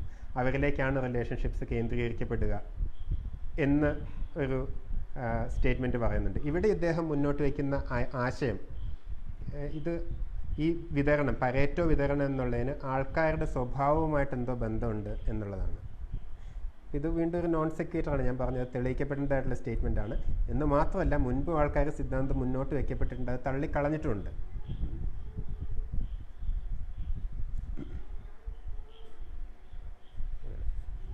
അതുപോലെ വേറെ വളരെയധികം എനിക്കറിയില്ല, ഫേസ്ബുക്കിലെല്ലാം ഡിസ്കസ് ചെയ്യപ്പെട്ടൊരു കാര്യമാണ്. ഇദ്ദേഹത്തിൻ്റെ ഒരു സ്ലൈഡിൽ ശ്രീ രവിചന്ദ്രൻ്റെ ഒരു സ്ലൈഡിൽ ഇങ്ങനൊരു സെൻറ്റൻസ് ഉണ്ട്. ഇത് ശ്രീ വിശ്വനാഥൻ ഡോക്ടർ ഇതിനെ പരാമർശിച്ചിട്ടുണ്ടായിരുന്നു. ഇതാണ്: every actions or production involving human creativity end up developing Pareto distribution. ഒന്നുകൂടെ വായിക്കാം. Every actions or production involving human creativity end up developing Pareto distribution. Songs heard, albums sold, novels read, mates earned, titles won, marks scored. എന്നിട്ട് 3 കുത്തിയിട്ടൊരു sentence കൂടെ ഉണ്ട്. Even when A coin tossed sufficient number of times. അതൊരു coin എടുത്ത് നമ്മൾ ആവശ്യത്തിന് തവണ toss ചെയ്യുകയാണെങ്കിൽ അത് പരേറ്റോ വിതരണത്തിലേക്ക് എത്തും എന്ന ഒരു സ്റ്റേറ്റ്മെൻറ്റ് അദ്ദേഹം പറയുന്നുണ്ട്. ഇനി ഏത് രീതിക്ക് നോക്കിയാലും ഇത് തെറ്റാണ്. ഏത് രീതിക്ക് നോക്കിയാലും ഈ ഒരു സ്റ്റേറ്റ്മെൻറ്റ് തെറ്റാണ്. ഒരു മിസ്റ്റേക്ക് വന്നതാവാം, അത് ആ രീതിയിൽ നമുക്ക് തള്ളിക്കളയാം. പക്ഷേ ഇതിൽ പ്രശ്നം എന്താണെന്ന് ചർച്ചയ്ക്ക് വരുന്ന സമയത്ത് ഞാൻ നിരീക്ഷിച്ച ഒരു ടെൻഡൻസിയാണ്, ഞാൻ നേരത്തെ പറഞ്ഞില്ല, നമുക്ക് താല്പര്യമുള്ള ഒരു ആശയമല്ല, നമുക്ക് താല്പര്യമുള്ള ഒരാൾ ശരിയാണ് നമ്മൾ തോന്നുന്നൊരു കാര്യം തെറ്റാണെന്ന് ചൂണ്ടിക്കാണിക്കുമ്പോൾ എങ്ങനെയെങ്കിലും അതിനെ വെളുപ്പിച്ചെടുക്കാനുള്ളൊരു പ്രവണത കാണാൻ കഴിയും. ഇപ്പോൾ ഒരു സുഹൃത്ത്, എൻ്റെ ഒരു സുഹൃത്ത്, ഞാൻ വളരെയധികം ബഹുമാനിക്കുന്ന ഒരു സുഹൃത്താണ്. അദ്ദേഹം ഇതിന് ഒരു വിശദീകരണമായിട്ട് പറഞ്ഞു, അല്ലെങ്കിൽ ഇതിനൊരു ന്യായീകരണമായിട്ട് പറഞ്ഞത്, ഇത് രവിചന്ദ്രൻ തുല്യതയില്ല എന്ന് കാണിക്കാൻ വേണ്ടി വെറുതെ ആലങ്കാരികമായിട്ട് പറയുന്നതാണ്. കോയിൻ നമ്മൾ ടോസ് ചെയ്താൽ പോലും തുല്യതയില്ല, അപ്പോൾ തുല്യതയില്ല എന്ന് കാണിക്കാൻ വേണ്ടി ആലങ്കാരികമായിട്ട് പറയുന്നതാണ് എന്നൊരു സ്റ്റേറ്റ്മെൻറ്റ് പറഞ്ഞു. അപ്പോൾ ആലങ്കാരികമായിട്ട് പറഞ്ഞാൽ ഈ സ്റ്റേറ്റ്മെൻറ്റ് തെറ്റാണ്. അതായത് കോയിൻ നമ്മൾ ടോസ് ചെയ്യുകയാണെങ്കിൽ അതിൻ്റെ പ്രോബബിലിറ്റികൾ വിതരണം ചെയ്യപ്പെടുന്നത് ഒരിക്കലും പരേറ്റോ വിതരണം എന്നുള്ള രീതിയിലല്ല. എന്ത് തന്നെ ചെയ്താലും പരേറ്റോ വിതരണം എന്നുള്ള രീതിയിലല്ല. അത് സ്റ്റാറ്റിസ്റ്റിക്സിലല്ല മാത്തമാറ്റിക്സിലെല്ലാം നമ്മൾ പഠിക്കുന്ന വേറൊരു വിതരണമുണ്ട്, ബൈനോമിയൽ വിതരണം. ബൈനോമിയൽ ഡിസ്ട്രിബ്യൂഷൻ എന്ന് പറഞ്ഞാൽ വേറൊരു ഡിസ്ട്രിബ്യൂഷൻ നിയമമാണിത് ഫോളോ ചെയ്യുക. അപ്പോൾ ഈ സ്റ്റേറ്റ്മെൻറ്റ്, ഇദ്ദേഹം ഈ സ്ലൈഡിലുള്ള സ്റ്റേറ്റ്മെൻറ്റ് ഏത് വിധേന നോക്കിയാലും തെറ്റാണ്. പക്ഷേ ഏതെങ്കിലും രീതിയിൽ ഇതിനെ ന്യായീകരിച്ച് ആലങ്കാരികമായിട്ട് പറഞ്ഞായിരിക്കാം. ആലങ്കാരികമായിട്ട് പറഞ്ഞാൽ ആ സെൻറ്റൻസ് തെറ്റാണ്. അപ്പോൾ സയൻസിൻ്റെ വേറൊരു പ്രത്യേകതയാണ്, ഒരു കാര്യം തെറ്റാണെന്ന് ചൂണ്ടിക്കാണിക്കുകയാണെങ്കിൽ ക്രിറ്റിസിസം നമുക്ക് അക്സെപ്റ്റ് ചെയ്യാൻ പറ്റണം. ഒരു സ്റ്റേറ്റ്മെൻറ്റ് തെറ്റാണെന്ന് ചൂണ്ടിക്കാണിക്കുകയാണെങ്കിൽ അത് തെറ്റാണെന്ന് നമുക്ക് അക്സെപ്റ്റ് ചെയ്യാൻ കഴിയണം. എളുപ്പമല്ല, പരിശീലിക്കേണ്ടതാണ്, പക്ഷെ അത് കഴിയേണ്ടതാണ്. അപ്പോൾ ഇത് ആലങ്കാരികമായിട്ട് പറഞ്ഞു ഈ സെൻറ്റൻസ് തെറ്റാണ്, അത്രേ ഉള്ളൂ, അത് സമ്മതിച്ചാൽ മതി. ആലങ്കാരികമായിട്ട് പറഞ്ഞതായിരിക്കാം എന്നെല്ലാം പറഞ്ഞ് അതിനെ അത് ശരിയാവണമെന്നുള്ള ആഗ്രഹത്തെയാണ് പ്രതിഫലിപ്പിക്കുന്നത് എന്നാണ് എനിക്ക് തോന്നുന്നത്. അപ്പോൾ ഇതുമായിട്ട് ബന്ധപ്പെട്ട് വേറെ കാര്യമുണ്ട്. ഞാൻ പറഞ്ഞു ദീപക് ചോപ്ര ഈ സ്യൂഡോ സയൻസിൻ്റെ ഒരു ആശാനാണെന്ന് പറഞ്ഞു. പക്ഷെ ഇദ്ദേഹം ഈ സ്യൂഡോ സയൻസിൻ്റെ വേറൊരു പ്രത്യേകത പിടികിട്ടില്ല, ഇങ്ങനെ വഴുതി മാറിക്കൊണ്ടിരിക്കും. അത് സയൻസിൻ്റെ തന്നെ വേറൊരു പ്രത്യേകത ഉണ്ട്, ഫോൾസിഫയബിലിറ്റി എന്ന് പറഞ്ഞാൽ അസത്യവൽക്കരണക്ഷമത. നമ്മളൊരു സിദ്ധാന്തം മുന്നോട്ട് വയ്ക്കുമ്പോൾ ആ സിദ്ധാന്തത്തിനുള്ളിൽ തന്നെ ഇത് തെറ്റാണെങ്കിൽ എന്താണ് നമ്മൾ പ്രതീക്ഷിക്കുന്നതെന്നും കൂടെ പറയാൻ കഴിയണം. അതായത് ഈ സിദ്ധാന്തം തെറ്റാണെന്ന് എങ്ങനെ തെളിയിക്കാൻ കഴിയുമെന്നും കൂടെ പറയാൻ കഴിയണം. ഇതിന് ഫോൾസിഫയബിലിറ്റി എന്ന് പറഞ്ഞു കാൾ പോപ്പർ മുന്നോട്ട് വെച്ചൊരു ക്രൈറ്റീരിയയാണ്. ഈ അസത്യവൽക്കരണക്ഷമത സ്യൂഡോ സയൻസിന് ഉണ്ടാവില്ല. അപ്പോൾ എങ്ങനെയെങ്കിലും അതൊന്ന് വഴുതി മാറാൻ ശ്രമിക്കും. നമ്മൾ ഈ ദീപക് ചോപ്രയുടെ പുസ്തകങ്ങൾ പരിശോധിക്കുകയാണെങ്കിൽ കാണാൻ കഴിയും ക്വാണ്ടം മെക്കാനിക്സിൻ്റേതായിട്ടുള്ള ആർഗ്യുമെൻറ്റ്സ് വളരെയധികം ഇദ്ദേഹം ഉപയോഗിക്കുന്നുണ്ട്. പക്ഷേ ഇപ്പോൾ ഉദാഹരണത്തിന് ഒരു ചർച്ചയിൽ ഇദ്ദേഹം ഒരു ക്വാണ്ടം ഫിസിസിസ്റ്റിനോട് തന്നെ പറഞ്ഞ സ്റ്റേറ്റ്മെൻ്റ് ഉണ്ട്, consciousness is super position of probabilities. ഈ സൂപ്പർ പൊസിഷൻ എന്താ ക്വാണ്ടം മെക്കാനിക്സ് പഠിക്കുന്നവർക്ക് അറിയാം, പ്രോബബിലിറ്റി എന്താണെന്ന് അറിയാം. പക്ഷേ ഇദ്ദേഹം ഈ വാക്കുകളെല്ലാം ഉപയോഗിച്ച് ഗ്രാമാറ്റിക്കലി കറക്റ്റായിട്ടുള്ള സെൻറ്റൻസ് മുന്നോട്ട് വെച്ചു. It means absolutely nothing. അപ്പോൾ ഇതുപോലുള്ള കാര്യങ്ങൾ റിച്ചാർഡ് ഡോക്കിൻസ് ഒരു ചർച്ചയിൽ ഈ ദീപക് ചോപ്രയെ കോർണർ ചെയ്യുകയുണ്ടായി. നിങ്ങൾ എല്ലായിടത്തും ഈ ക്വാണ്ടം മെക്കാനിക്സ് പറയുന്നുണ്ടല്ലോ. അപ്പോൾ അദ്ദേഹം പറഞ്ഞത് അത് ഞാൻ ആലങ്കാരികമായിട്ട് പറയുന്നത് ഇറ്റ്സ് എ മെറ്റഫോർ, മെറ്റഫോറിക്കലായിട്ട് പറയുന്നതാണെന്നാണ് പറഞ്ഞത്. അപ്പോൾ എങ്ങനെയെങ്കിലും വഴുതി മാറി രക്ഷപ്പെടാൻ, അല്ല പറഞ്ഞത് തെറ്റാണെന്നോ ഞാൻ പറഞ്ഞതിൽ തെറ്റുണ്ടെന്നോ അംഗീകരിക്കാൻ ബുദ്ധിമുട്ടുണ്ട്. അല്ല എനിക്കിഷ്ടമുള്ള ആൾ, എനിക്കിഷ്ടപ്പെട്ട സിദ്ധാന്തം തെറ്റാണെന്ന് പറഞ്ഞു. ഇനി ഇതിനെ തന്നെ ന്യായീകരിച്ചുകൊണ്ട് എനിക്കൊന്ന് പ്രവീൺ രവിയുടെ വീഡിയോയിൽ പറയുന്നൊരു പോയിന്റ് ഉണ്ട്, അതും കൂടെ ഒന്ന് ചർച്ച ചെയ്യാം. ഇനി എന്തിനാണ് ഇങ്ങനെ ന്യായീകരിക്കുന്നത് എനിക്ക് മനസ്സിലാവുന്നത്, ആ സെൻറ്റൻസ് തെറ്റാണെന്ന് നിങ്ങൾ സമ്മതിച്ചാൽ മതി. എന്തിനാണ് ന്യായീകരിക്കുന്നത് എനിക്ക് മനസ്സിലാവുന്നുണ്ട്, ഇറ്റ്സ് എ ഹ്യൂമൻ ടെൻഡൻസി. പക്ഷെ നമ്മളിത് ഒഴിവാക്കേണ്ടതാണ്. അതിതാണ് സഫിഷ്യൻറ്റ് നമ്പർ ഓഫ് ടൈംസ് എന്നല്ലേ പറഞ്ഞത്, 80-20 ആകുമ്പോൾ നിർത്തിയാൽ മതി, അതേക്കുറിച്ചാണ് പറഞ്ഞതെന്ന്. ശരിയാണ്, ഒരു കോയിൻ നമ്മൾ 100 തവണ ടോസ് ചെയ്താൽ അത് 50-50 എന്നുള്ള അനുപാതത്തിൽ വരില്ല. പക്ഷെ 50-50 എന്നുള്ള അനുപാതത്തിൽ വരാനാണ് ഏറ്റവും കൂടുതൽ സംഭാവ്യത ഉള്ളത്. ഇതാണ് ബൈനോമിയൽ ഡിസ്ട്രിബ്യൂഷൻ പറയുന്നത്. നമ്മളൊരു കോയിൻ ടോസ് ചെയ്താൽ 80 ഹെഡും 20 ടെയിലും വന്നുകൂടെ? വരാം. 100 തവണ ടോസ് ചെയ്താൽ 80 ഹെഡും 20 ടെയിലും വരാം. പക്ഷേ ഈ സംഭാവ്യത 80 ഹെഡ് 20 ടെയിലും വരാനുള്ള സംഭാവ്യത ഉണ്ട്. പക്ഷേ ഈ സംഭാവ്യത അനുസരിക്കുന്ന വേറൊരു വിതരണ നിയമമാണ്, അതാണ് ബൈനോമിയൽ ഡിസ്ട്രിബ്യൂഷൻ. അപ്പോൾ 100 തവണ ഹെഡ്സും 100 തവണ നമ്മൾ ടോസ് ചെയ്തിട്ട് 80 ഹെഡും 20 ടെയിലും വന്നാൽ അത് പരേറ്റോ വിതരണം, 100 തവണ ടോസ് ചെയ്ത് പരേറ്റോ വിതരണം പാലിച്ചു എന്നാണ് അതിൻ്റെ അർത്ഥം. അല്ല, നമ്മൾ 100 തവണ ടോസ് ചെയ്തിട്ട് 80 ഹെഡും 20 ടെയിലും വന്നാലും അത് പരേറ്റോ വിതരണം ഫോളോ ചെയ്യുന്നു എന്ന് പറയുന്നത് അബദ്ധം തന്നെയാണ്, തെറ്റാണ്. It's just wrong, you just can't save that sentence. അതാണ് കാര്യം. അപ്പോൾ വീണ്ടും അതിനെ ന്യായീകരിക്കുന്നത്. അപ്പോൾ അതിനെ ന്യായീകരിക്കാൻ വേണ്ടി വല്ലാത്ത ആർഗ്യുമെൻറ്റ്സ് എല്ലാം കാണാറുണ്ട്. പിന്നെ എന്നാൽ നിങ്ങളൊരു കോയിൻ എടുത്ത് 100 തവണ ടോസ് ചെയ്തിട്ട് 50-50 വരുന്നത് കാണിക്കുക, 50-50 വരുന്നത് നിങ്ങൾ കാണിക്കുകയാണെങ്കിൽ ലോട്ടറിയും കൂടെ എടുക്കാം, അത് ഒരു അത്ര വലിയൊരു ദുരന്തമായിരിക്കും എന്നെല്ലാം ഉള്ള ആർഗ്യുമെൻറ്റ്സ് വരുന്നുണ്ട്. പക്ഷെ ഇവിടെ നമ്മളാരും പറയുന്നില്ല 100 തവണ ടോസ് ചെയ്താൽ 50-50 വരുന്നത് നമ്മളാരും അവകാശപ്പെടുന്നില്ല. അപ്പോൾ ഒരു ഒബ്സ്ക്യൂറാൻറ്റിസ് ആണ്, കാര്യങ്ങൾ ഒബ്സ്ക്യൂർ ആക്കുക, സയൻറ്റിഫിക് ജാർഗൺ ഉപയോഗിച്ച് കാര്യങ്ങളെ വളരെയധികം ഒബ്സ്ക്യൂർ ആക്കുക, ആൾക്കാർക്ക് മനസ്സിലാക്കാൻ പറ്റാത്ത രീതിയിലാക്കുക. അപ്പോൾ ഈ ചർച്ച കാണുന്ന ആൾക്കാർക്ക് എന്ത് തോന്നുന്നു, ഇതുമായിട്ട് ഡയറക്റ്റായിട്ട് ട്രെയിനിങ് ഇല്ലാത്ത ആൾക്കാർക്ക് ഇൻഎഫക്റ്റ്, ആൾക്കാർക്ക് തോന്നുക ഇതിപ്പോൾ കോയിൻ ടോസ് രവിചന്ദ്രൻ പറഞ്ഞതാണോ ശരി, അതോ വേറെ ആരെങ്കിലും പറഞ്ഞാണോ ശരി എന്നുള്ള കാര്യത്തിൽ വിദഗ്ധരുടെ ഇടയിൽ തന്നെ അഭിപ്രായ വ്യത്യാസമുണ്ട്, ഒബ്സ്ക്യൂറാൻറ്റിസം. അപ്പോൾ ഇങ്ങനെ ഒരു ചർച്ച കാണുമ്പോൾ ആൾക്കാർ വിചാരിക്കും ശ്രീ രവീന്ദ്രൻ പറഞ്ഞാണ് ശരിയെന്നും തോന്നുന്നുണ്ട്, ചില വിദഗ്ധർ അങ്ങനെയാണ് പറയുന്നത്, തെറ്റാണെന്നും ചില വിദഗ്ധർ പറയുന്നുണ്ട് എന്നെല്ലാം ഇങ്ങനെ പറഞ്ഞു പോവുക. അപ്പോൾ ഇത് വളരെയധികം ഈ സയൻറ്റിഫിക് ആയിട്ടുള്ള കാര്യങ്ങൾ ആൾക്കാരുടെ ഇടയിൽ വല്ലാത്തൊരു പുകമറ സൃഷ്ടിച്ചിട്ട് അത് പറഞ്ഞെന്നാൽ ചിലപ്പോൾ ശരിയായിരിക്കും, നമുക്കിത് വിലയിരുത്താനുള്ള അറിവില്ല, ശരിയായിരിക്കും എന്നുള്ളൊരു തോന്നലിലേക്ക് എത്തിക്കും. ഇത് തെറ്റാണ്, ഇത് ഇൻ്റലക്ച്വലി ഡിസോണസ്റ്റ് ആണ്, ബൗദ്ധികമായിട്ടുള്ള സത്യസന്ധത ഇല്ലായ്മയാണ് ഈ രീതിയിലുള്ള ആർഗ്യുമെൻറ്റ്സ്. അപ്പം പലരും ഞാൻ ശ്രദ്ധിച്ച് എനിക്ക് ഇതുമായിട്ട് ബന്ധപ്പെട്ട് നല്ല അറിവുള്ള ആൾക്കാർ തന്നെ ഇത്തരം വാദങ്ങൾ മുന്നോട്ട് വയ്ക്കുന്നുണ്ട്. വീണ്ടും ഞാൻ പറയുകയാണ്, ഒരു കോയിൻ 100 തവണ ടോസ് ചെയ്തിട്ട് 80 ഹെഡും 20 ടെയിലും വന്നുകൂടെയും ചോദിക്കാം, വരാം.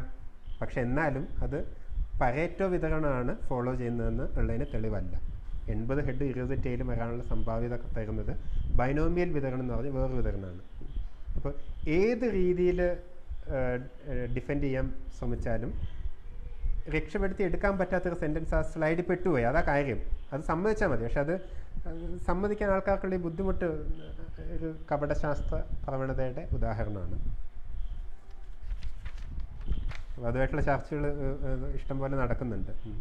ഇനി വേറൊരു പ്രശ്നം, ഈ സമൂഹത്തിൽ തുല്യതയില്ല എന്ന് മാത്രമാണ് ഉദ്ദേശിച്ചത്. ശരി, സമ്മതിക്കാം. ഈ സമൂഹത്തിലെ തുല്യതയും കോയിൻ ടോസ് തമ്മിൽ എന്താ ബന്ധം?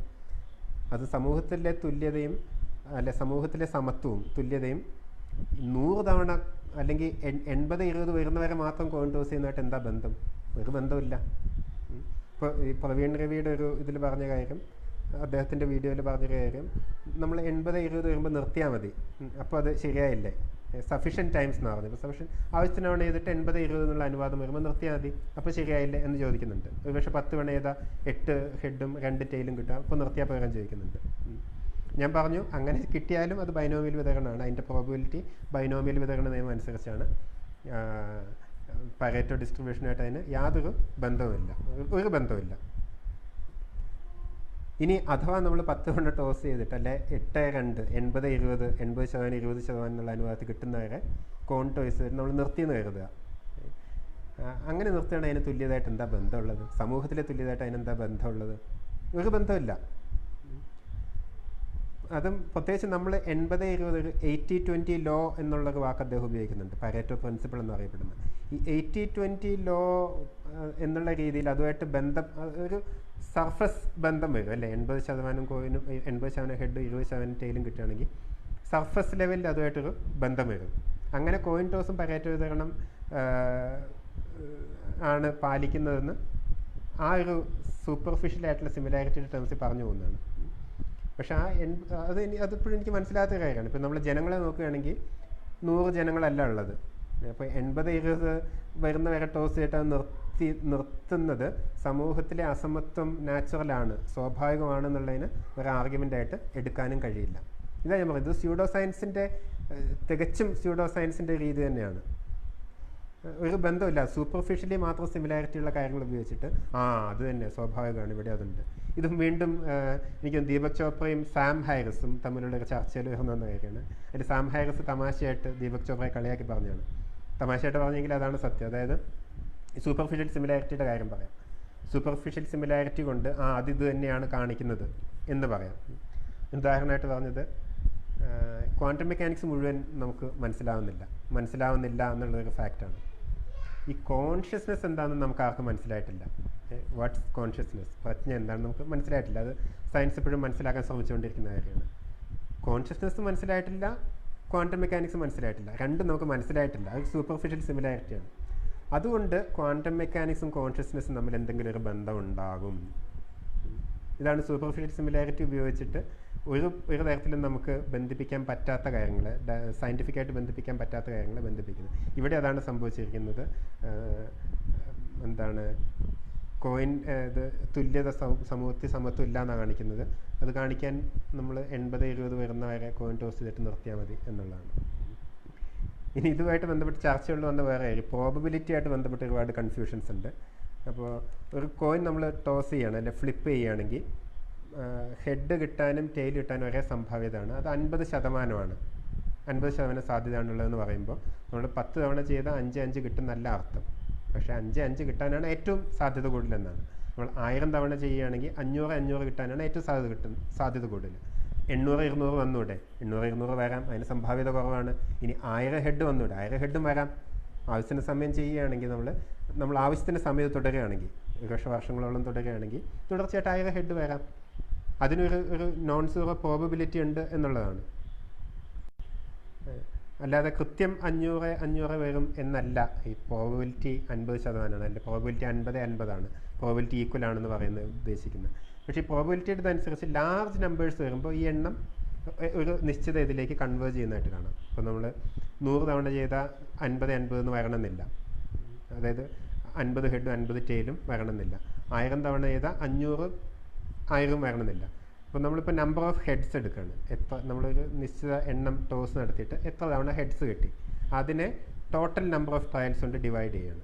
ഇപ്പോൾ 500 തവണ ഹെഡ് കിട്ടിയിട്ട് 1000 തവണ ട്രയലിൽ 500 തവണ ഹെഡ് കിട്ടുകയാണ്. 500 1000 കൊണ്ട് ഹരിക്കുക.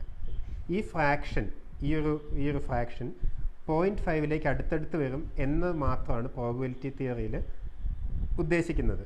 അതായത് കോയിൻ ടോസ് ചെയ്യുകയാണെങ്കിൽ ഹെഡിനും ടെയിലിനും 50% സാധ്യതയാണ്, അല്ലെങ്കിൽ അതിൻ്റെ പ്രോബബിലിറ്റി 0.5 ആണെന്ന് പറയുമ്പോൾ ഇതാണ് അതിൻ്റെ മീനിങ്, സയൻറ്റിഫിക് ആയിട്ടുള്ള മീനിങ്. അതിന് വേറെ മീനിങ് നമ്മൾ ആരോപിച്ചിട്ട് അത് പാലിക്കപ്പെടുന്നില്ല എന്ന് പറഞ്ഞ കാര്യമില്ല. അതായത് 0.5 ആണ് പ്രോബബിലിറ്റി എന്ന് പറഞ്ഞാൽ 100 ചെയ്ത് 50 കിട്ടുന്നല്ല അതിൻ്റെ അർത്ഥം. അപ്പോൾ അതാണ് പറയുന്നത് എന്ന് ആരോപിച്ചിട്ട് കണ്ടില്ലേ നിങ്ങൾ ചെയ്ത് നോക്ക് എന്ന് പറയുന്നതിൽ കാര്യമില്ല. അത് തെറ്റായിട്ടുള്ള രീതിയാണ്. നമ്മൾ 10,000 തവണ ചെയ്യുകയാണെങ്കിൽ ഇത് 0.5 എന്നുള്ളതിലേക്ക് വളരെ അടുത്ത് വരുന്നതായിട്ട് കാണാം. 1000 തവണ ചെയ്യുമ്പോൾ കിട്ടുന്നതിനേക്കാളും കൂടുതൽ 0.5 എന്നുള്ളതിലേക്ക് അടുത്ത് വരുന്നതാണ്.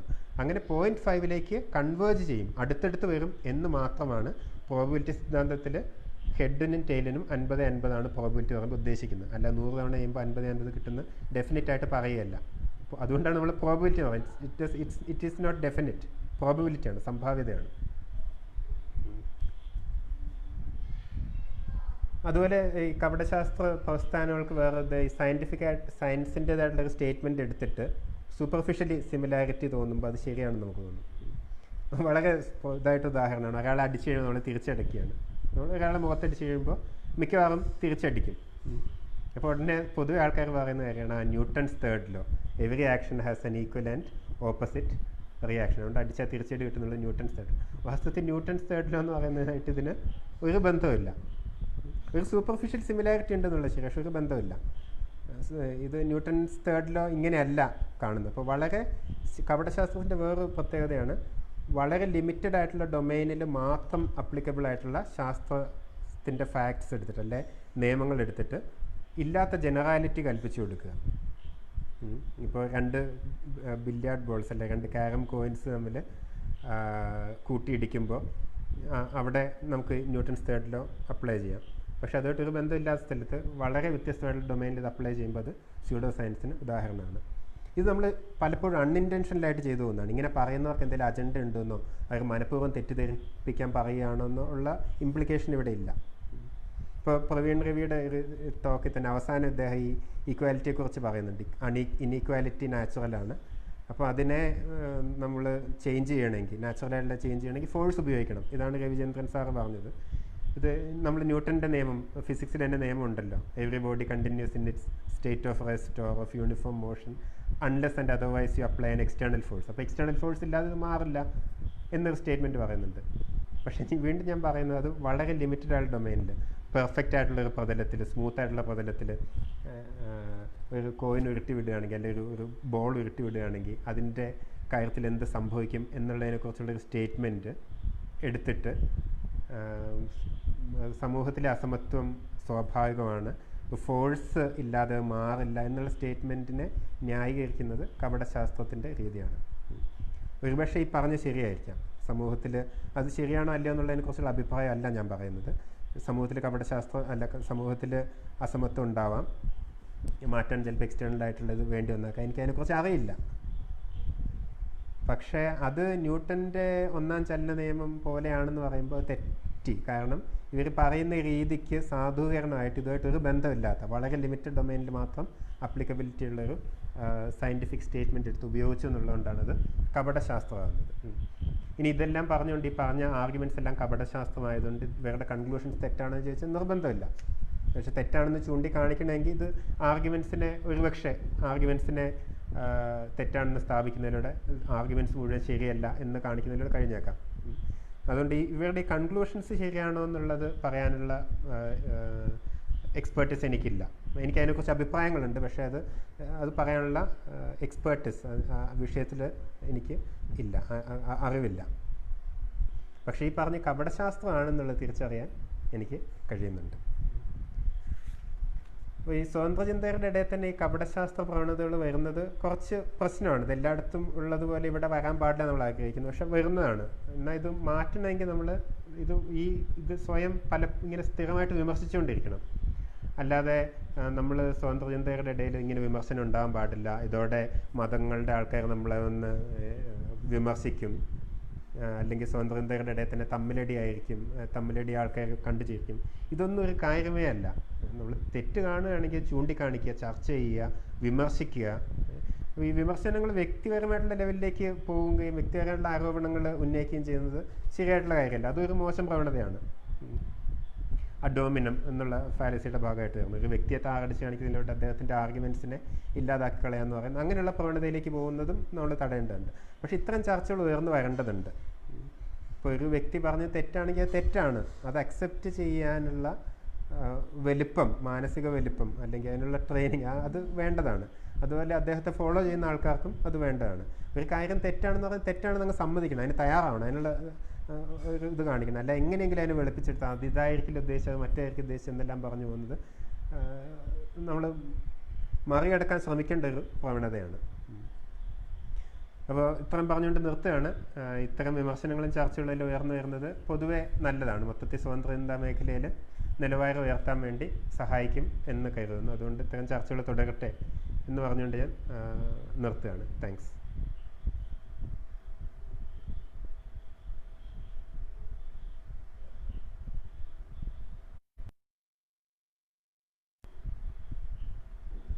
എന്തെങ്കിലും ചോദ്യങ്ങളുണ്ടോ എന്നുള്ളതാണ്.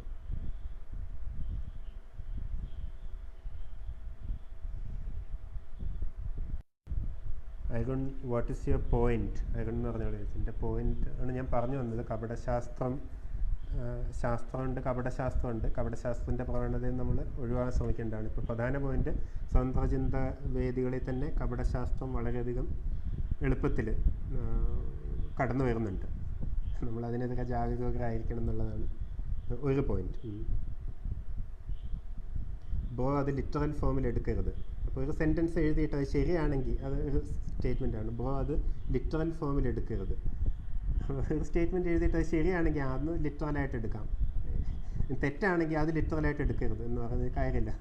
തെറ്റാണെങ്കിൽ തെറ്റാണ്, അത്രേ ഉള്ളൂ. പ്രത്യേകിച്ചും സയൻറ്റിഫിക് ജാർഗൺ ഉപയോഗിച്ച് എഴുതുന്ന ഒരു statement, if it is wrong it's just wrong. അത് അപ്പോൾ പിന്നെ തെറ്റാണെന്ന് ചൂണ്ടിക്കാണെങ്കിൽ ലിറ്ററൽ ഫോമിൽ എടുക്കരുതെന്ന് പറയുന്നത് ശരിയായിട്ടുള്ള വാദഗതിയാണെന്ന് തോന്നുന്നില്ല. പലപ്പോഴും എനിക്കൊന്ന് മതങ്ങളെ വിമർശിക്കുമ്പോൾ അല്ലെങ്കിൽ ഖുറാനെല്ലാം വിമർശിക്കുമ്പോൾ നമ്മളൊരു സ്റ്റേറ്റ്മെൻറ്റ് എടുത്തിട്ട് ഇങ്ങനെ പറയുന്നുണ്ടല്ലോ, അപ്പോൾ അവർ പറയുന്നതാണ് നിങ്ങളത് ലിറ്ററൽ ഫോമിൽ എടുക്കരുത്.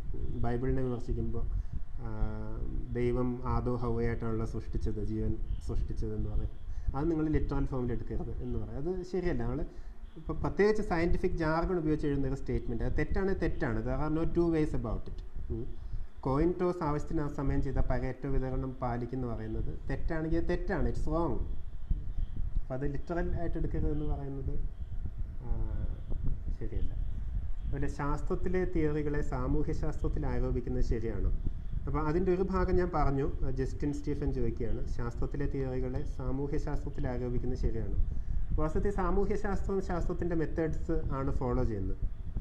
പക്ഷേ ഇദ്ദേഹം എനിക്ക് തോന്നുന്നു ഉദ്ദേശിച്ച ചോദ്യം ഇതുപോലെ ഈ ന്യൂട്ടൻ്റെ തിയറി, അതുപോലെ ക്വാണ്ടം മെക്കാനിക്സ് എന്നെല്ലാം പോലെയുള്ള കാര്യങ്ങൾ സാമൂഹ്യശാസ്ത്രത്തിൽ ഉപയോഗിക്കുന്നത് ശരിയാണെന്ന് ചോദിച്ചാൽ തെറ്റ് തന്നെയാണ്. അപ്പോൾ ന്യൂട്ടൻ്റെ ഫസ്റ്റ് ലോ ഉദാഹരണത്തിന്, ന്യൂട്ടൻ്റെ ഫസ്റ്റ് ലോ നമ്മൾ സാമൂഹ്യശാസ്ത്രത്തിൽ ഉപയോഗിക്കുന്നത് തെറ്റാണ്. അത് അറ്റ്മോസ്റ്റ് നമുക്ക് മെറ്റഫോറിക്കലായിട്ട് ഉപയോഗിക്കാൻ പറ്റിയേക്കാം, പക്ഷെ അത് ഒരു തിയറിയായിട്ട് സാമൂഹ്യശാസ്ത്രത്തിൽ ഉപയോഗിക്കുന്ന പരമമായിട്ടുള്ള അബദ്ധമാണ്. കാരണം ശാസ്ത്രത്തിലെ സിദ്ധാന്തം, പ്രത്യേകിച്ചും ഫിസിക്സിലെ സിദ്ധാന്തങ്ങൾ വളരെ ലിമിറ്റഡ് ആയിട്ടുള്ള ഡൊമൈനിൽ വാലിഡ് ആയിട്ടുള്ള, കൃത്യമായിട്ട് മാത്തമാറ്റിക്കലായിട്ട് നമുക്ക് സ്റ്റേറ്റ് ചെയ്യാൻ പറ്റുന്ന നിയമങ്ങളാണ്. അതിന് സാമൂഹ്യശാസ്ത്രം ഉപയോഗിക്കുന്നത് തെറ്റ് തന്നെയാണ്. അരുൺ പറയുന്ന I appreciate your intention, thanks for that. സ്വതന്ത്ര ചിന്തകളുടെ ഇടയിലെ വ്യക്തി ആരാധന ഇത്തരം പ്രവണതകളെ സ്വാധീനിക്കുന്നുണ്ടോ? സ്വതന്ത്ര ചിന്തകളുടെ ഇടയിലെ വ്യക്തി ആരാധന ഇത്തരം പ്രവണതകളെ സ്വാധീനിക്കുന്നുണ്ടോ എന്ന് വെച്ചാൽ എൻ്റെ ഒരു നിരീക്ഷണം ഉണ്ട് എന്ന് തന്നെയാണ്. കാരണം വ്യക്തി ആരാധന എന്ന് പറയുന്നത് മനുഷ്യൻ്റെ അല്ല, എന്തിനെങ്കിലും ആരാധന തോന്നുന്നു, എന്തിനോടെങ്കിലും ഒരു ഇത് തോന്നുക എന്നുള്ളത്, ബയാസ് ഉണ്ടാകുക എന്നുള്ളത് വളരെ സ്വാഭാവികമായിട്ടുള്ളൊരു പ്രവണതയാണ്. അപ്പം അത് സ്വതന്ത്ര ചിന്തകളുടെ ഇടയിൽ മാത്രം അത് അപ്രത്യക്ഷമായി എന്നൊക്കെ കരുതുന്നത് അബദ്ധമാണ്. ഇത് ഈ പ്രവണത എല്ലായിടത്തും നമ്മൾ കാണുന്നതാണ്. പൊതുവെ ആരോടെങ്കിലും ആരാധനയോട് ബഹുമാനം തോന്നുക, അതിൻ്റെ ഭാഗമായിട്ട് നമുക്കൊരു കൺഫർമേഷൻ ബയാസ് ഉണ്ടാകും. ഇപ്പോൾ എനിക്ക് ഐൻസ്റ്റൈനോട് ആരാധനയുണ്ട്, എന്ന് കരുതുക. അപ്പോൾ ഐൻസ്റ്റൈൻ പറഞ്ഞ കാര്യം അതുകൊണ്ട് തന്നെ ശരിയാണ് എന്ന് വിശ്വസിക്കാനായിരിക്കും ഞാൻ താല്പര്യപ്പെടുക. ഈ ബയാസ് എല്ലായിടത്തും ഉണ്ടാവും, സ്വതന്ത്ര ചിന്തകരുടെ മാത്രം ഇടയിൽ അത് ഇല്ലാതാവുമെന്ന് എനിക്ക് തോന്നുന്നില്ല. അപ്പോൾ അത് ഉണ്ട്. പക്ഷെ നമ്മൾ അതാണ് നമ്മൾ നിരന്തരമായിട്ട് ശാസ്ത്രീയമായിട്ടുള്ള രീതി പ്രാക്ടീസ് ചെയ്തുകൊണ്ടിരിക്കണം. അപ്പോൾ ഈ വ്യക്തിയാരാധനയിലേക്ക് പോകാതെ നോക്കണം. കാരണം വ്യക്തിയാരാധനയിലേക്ക് പോവുകയാണെങ്കിൽ അത് നമ്മുടെ ക്രിട്ടിക്കൽ ഫാക്കൽറ്റിയെ ബാധിക്കും. ഒരു വ്യക്തിയാരാധനയിലേക്ക് പോവുകയാണെങ്കിൽ അത് നമ്മുടെ വിമർശനാത്മകമായിട്ട് കാര്യങ്ങളെ കാണുന്നതിന് തടയും എന്നുള്ളതാണ് എൻ്റെ ഒരു നിരീക്ഷണം. കാരണം അതിനെ എങ്ങനെയെങ്കിലും വെളുപ്പിച്ചെടുക്കാൻ നമ്മൾ ശ്രമിക്കാം. പറയുന്ന തെറ്റുകളുണ്ടെങ്കിൽ അതിനെ എങ്ങനെയെങ്കിലും പറഞ്ഞ് ശരിയാക്കാൻ നമ്മൾ ശ്രമിക്കാനുള്ള സാധ്യതയുണ്ട്. കാരണം ബയാസാണ്, വളരെ വെൽ നോൺ ആയിട്ടുള്ളൊരു കോഗ്നിറ്റീവ് ബയാസാണ്.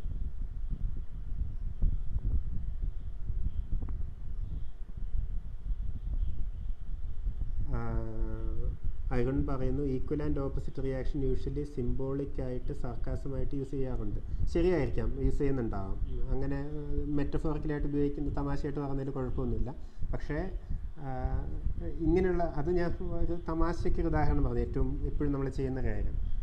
പക്ഷേ സമൂഹത്തിൽ നടക്കുന്ന കാര്യങ്ങൾ ഒരു ശാസ്ത്ര നിയമമാണ്, ഒരു പ്രകൃതി നിയമമാണെന്ന് കാണിക്കാൻ വേണ്ടി ഇത്തരം കാര്യങ്ങളെടുത്ത് ഉപയോഗിക്കുന്നത് തെറ്റ് തന്നെയാണ്. അത് നമ്മൾ ഒഴിവാക്കേണ്ട കാര്യമാണ്. കാരണം ബന്ധമില്ലാത്ത കാര്യമാണ്, നമ്മൾ മനസ്സിലാക്കണം.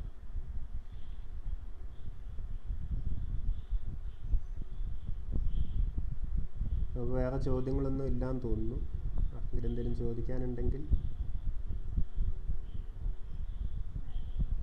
ചോദ്യങ്ങളൊന്നും മിസ് ചെയ്തില്ല എന്ന് എനിക്ക് തോന്നുന്നു. ഇവൻ ഏതാടാന്നൊരു ചോദ്യമുണ്ട്. ഞാൻ പറഞ്ഞു തന്നത് സെബാസ്റ്റ്യൻ, ഞാൻ പറഞ്ഞിട്ടില്ലായിരിക്കും അല്ലേ? എൻ്റെ ഒരു സെബാസ്റ്റ്യൻ എന്നാണ്. ഞാൻ കാലിക്കറ്റ് യൂണിവേഴ്സിറ്റിയിൽ ഫിസിക്സിൽ റിസർച്ച് ചെയ്യുന്ന ആളാണ്. സാർക്കാസ്റ്റിക്കായിട്ട് കളിയാക്കാൻ വേണ്ടി ചോദിച്ചായിരിക്കും. പക്ഷേ I think I didn't introduce myself properly.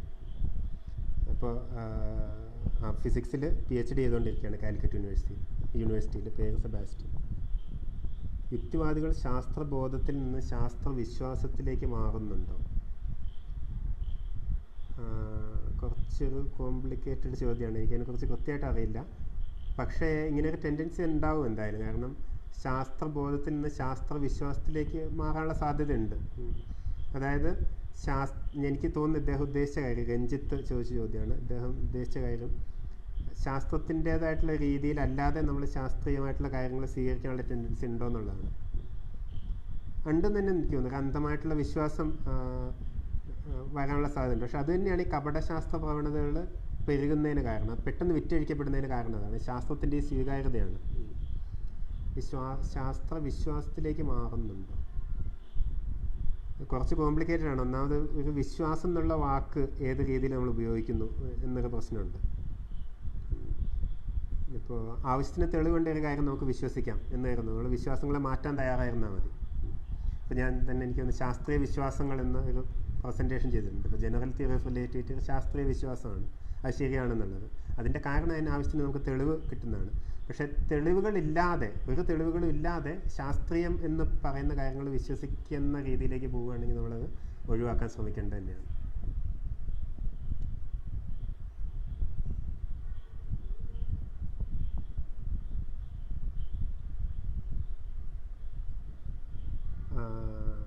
Are you an atheist? ദൈവത്തിൽ വിശ്വസിക്കുന്നുണ്ട്. അല്ല, ഞാൻ ദൈവത്തിൽ വിശ്വസിക്കുന്നില്ല. അത് ശാസ്ത്രീയമായിട്ടുള്ള ഒരു നിലപാടല്ല. ദൈവം ഉണ്ട് എന്ന് പറയുന്നത് ശാസ്ത്രീയമായിട്ടുള്ള ഒരു നിലപാടല്ല. അത് ദൈവത്തിൽ വിശ്വസിക്കുന്ന ഒരാളല്ല ഞാൻ.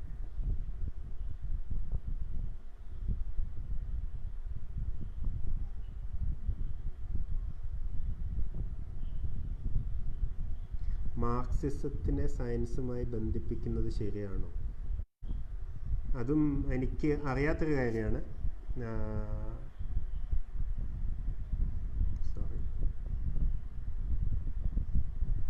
മാർക്സിസത്തിനെ സയൻസുമായിട്ട് ബന്ധിപ്പിക്കുന്നത് ശരിയാണ്. അതെനിക്ക് അറിയാത്ത കാര്യം. മാർക്സിസം എന്താ എനിക്ക് വ്യക്തമായിട്ട് അറിയില്ല. പക്ഷേ തെറ്റായിട്ടുള്ള രീതിയിൽ ബന്ധിപ്പിക്കുന്ന പലയിടത്തും കണ്ടിട്ടുണ്ട്. ഉദാഹരണത്തിന് ഫിസിക്സിൽ പലപ്പോഴും നമ്മൾ ഉപയോഗിക്കുന്ന വേവ് പാർട്ടിക്കിൾ ഡ്യുവാലിറ്റി, ആ ഡ്യുവാലിറ്റി എന്നുള്ള സൂപ്പർഫിഷ്യൽ സിമിലാരിറ്റി ഉപയോഗിച്ചിട്ട് ആ മാർക്സിസത്തിലെ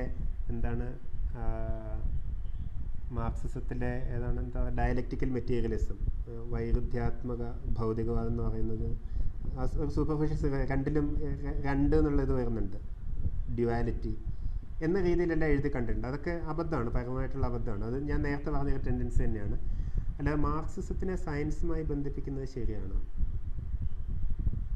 അപ്പോൾ സയൻസ് എന്ന് പറഞ്ഞാൽ നമ്മൾ എന്താ ഉദ്ദേശിക്കുന്നത് അനുസരിച്ചിരിക്കും. ഒരു കാര്യം സയൻറ്റിഫിക് ആണെങ്കിൽ സയൻറ്റിഫിക് ആണ്. ഇപ്പോൾ മാർക്സിസം സയൻറ്റിഫിക് ആണോ എന്നുള്ളതിനെക്കുറിച്ച് ഇതിനെക്കുറിച്ച് നന്നായിട്ട് അറിയാവുന്ന പലരും എനിക്ക് ഒന്ന് സയൻറ്റിഫിക് ആണെന്നുള്ള ഭാഗത്ത് ഖണ്ഡിച്ചുകൊണ്ട് ഇഷ്ടംപോലെ വീഡിയോകൾ ചെയ്തിട്ടുണ്ട്. പക്ഷേ പൊതുവെ ഇത്തരം സൂപ്പർഫിഷ്യൽ സിമിലാരിറ്റി ഉപയോഗിച്ചുകൊണ്ട് ഫിസിക്സിലെ നിയമങ്ങൾ മാർക്സിസം പോലുള്ളൊരു സിദ്ധാന്തത്തെ പിന്താങ്ങുന്നു എന്ന് പറയുന്നത് തെറ്റ് തന്നെയാണ്. അതും കപടശാസ്ത്ര പ്രവണതയാണ്. സമ്പത്ത് മുഴുവൻ ചുരുങ്ങിയ ആളുകളിലേക്ക് കേന്ദ്രീകരിക്കാൻ കാരണം എന്താണ്? അതിൻ്റെ കാരണം എനിക്കറിയില്ല. പക്ഷെ നമ്മൾ അന്വേഷിക്കുകയാണെങ്കിൽ പക്ഷേ പ്യുവർ ചാൻസ് ഉണ്ട് അത് സംഭവിക്കാം. പക്ഷേ ഈ പ്രാഗൽഭ്യവും കഴിവും കാരണമാണ് അതിലേക്ക് എത്തുന്നത് എന്നുള്ള സിദ്ധാന്തം ആൾക്കാർ അത് തള്ളിക്കളഞ്ഞിട്ടുള്ളതാണ്. ശരിയായിട്ടുള്ളൊരു സിദ്ധാന്തമല്ല. ഇനി ഒരു കാര്യം ആവശ്യത്തിന് നന്നായിട്ട് ആർഗ്യൂ ചെയ്തിട്ടില്ല, ആ സിദ്ധാന്തം തെറ്റാണെന്ന് ചൂണ്ടിക്കാണിക്കുന്നുണ്ട്. മറിച്ചൊരു സിദ്ധാന്തം എന്താണ് എന്നോട് ചോദിച്ചാൽ എനിക്ക് കൃത്യമായിട്ട് അറിയില്ല. അത് പഠിക്കുന്നവർ പറയേണ്ട കാര്യമാണ്. പക്ഷെ കുറേ ഫാക്ടേഴ്സ് ഉണ്ട് അതിനകത്ത്, ഒരുപാട് ഫാക്ടേഴ്സ് ഉണ്ട്. അതിലൊരു ഫാക്ടർ ഭാഗ്യം തന്നെയാണ്. ഈ കഴിവും പ്രാഗൽഭ്യമായിട്ട് അതിന് ബന്ധമുണ്ട് എന്നുള്ള കോറിലേഷൻ നിലനിൽക്കാത്തതാണെന്നാണ് മനസ്സിലാക്കിയിട്ടുള്ളത്. അത് തള്ളിക്കളയപ്പെട്ടിട്ടുള്ളതാണ്. അല്ലെങ്കിൽ ഇപ്പോൾ രവീന്ദ്രൻ സാർ ആണെങ്കിലും അത് ആവശ്യത്തിന് നന്നായിട്ട് ഡിഫെൻഡ് ചെയ്തിട്ടില്ല അങ്ങനെ ഒരു കാര്യം. അദ്ദേഹത്തിൻ്റെ ഡിഫെൻസ്, അവിടെ തന്നിരിക്കുന്ന ഡിഫെൻസ് ശാസ്ത്രീയമായിട്ടുള്ളതല്ല. പ്രപഞ്ചം വൈരുദ്ധ്യാത്മകമാണ് എന്ന് പറയുന്നത് ശരിയാണ്. അത് ഈ ഒരു തരം പാറ്റേൺ സീക്കിംഗ് ആണെന്ന് എനിക്ക് തോന്നുന്നത്. പ്രപഞ്ചം വൈരുദ്ധ്യാത്മകമാണ്. ഇനിയും ഈ പറഞ്ഞ പോലെ നാല് ഫാക്ടേഴ്സ് എന്ന് പറഞ്ഞുള്ള ഒരു പാറ്റേൺ സീക്കിങ്, എവിടെ നോക്കിയാലും നമുക്ക് കണ്ടെത്താം. അപ്പോൾ അത് ഒരു സയൻറ്റിഫിക് ആയിട്ടുള്ള സ്റ്റേറ്റ്മെൻ്റ് അല്ല. What is your opinion about RC? അതൊരു വ്യക്തിപരമായിട്ടുള്ള അഭിപ്രായമാണോ ചോദിച്ചത്? RC രവീന്ദ്രൻ സാറെയൊക്കെ ഉദ്ദേശിച്ചത്. അപ്പോൾ വ്യക്തിപരമായിട്ടുള്ള ഇതാണോ ഉദ്ദേശിച്ച് വെച്ചാൽ എനിക്കറിയില്ല. അദ്ദേഹത്തെക്കുറിച്ച് അഭിപ്രായം പറയാൻ മാത്രം അറിയില്ല. പക്ഷേ അദ്ദേഹത്തിൻ്റെ പല നിലപാടുകളോടും എനിക്ക് യോജിപ്പില്ല. ഇപ്പോൾ സംവരണ വിഷയത്തിലടക്കമുള്ള നിലപാടുകളോട് എനിക്ക് യോജിപ്പില്ല. എന്ന് മാത്രമല്ല, അത്തരം വിഷയങ്ങൾ അദ്ദേഹം സമീപിക്കുന്ന രീതിയോട് എനിക്ക് വിയോജിപ്പുണ്ട്. ആവശ്യത്തിന് ആവശ്യത്തിന് ഡീപ്പായിട്ടുള്ള പഠനത്തിലൂടെയാണ് അദ്ദേഹം അതിനെ ഇത് ചെയ്യുന്നതെന്ന് എനിക്ക് തോന്നിയിട്ടില്ല.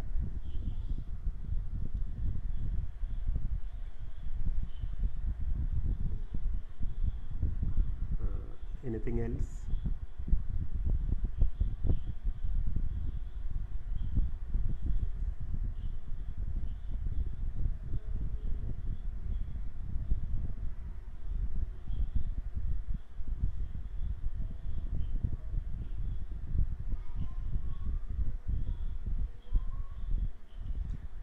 അപ്പോൾ വേറൊന്നുമില്ലെങ്കിൽ നമുക്ക് നിർത്താം. 8 മണിയായി. വാച്ച് ചെയ്ത എല്ലാവർക്കും, കമൻറ്റ് ചെയ്ത എല്ലാവർക്കും നന്ദി. കുറച്ചൊരു അപ്രീസിയേഷൻ അറിയിച്ചിട്ടുണ്ട്, അവർക്കും താങ്ക്സ്.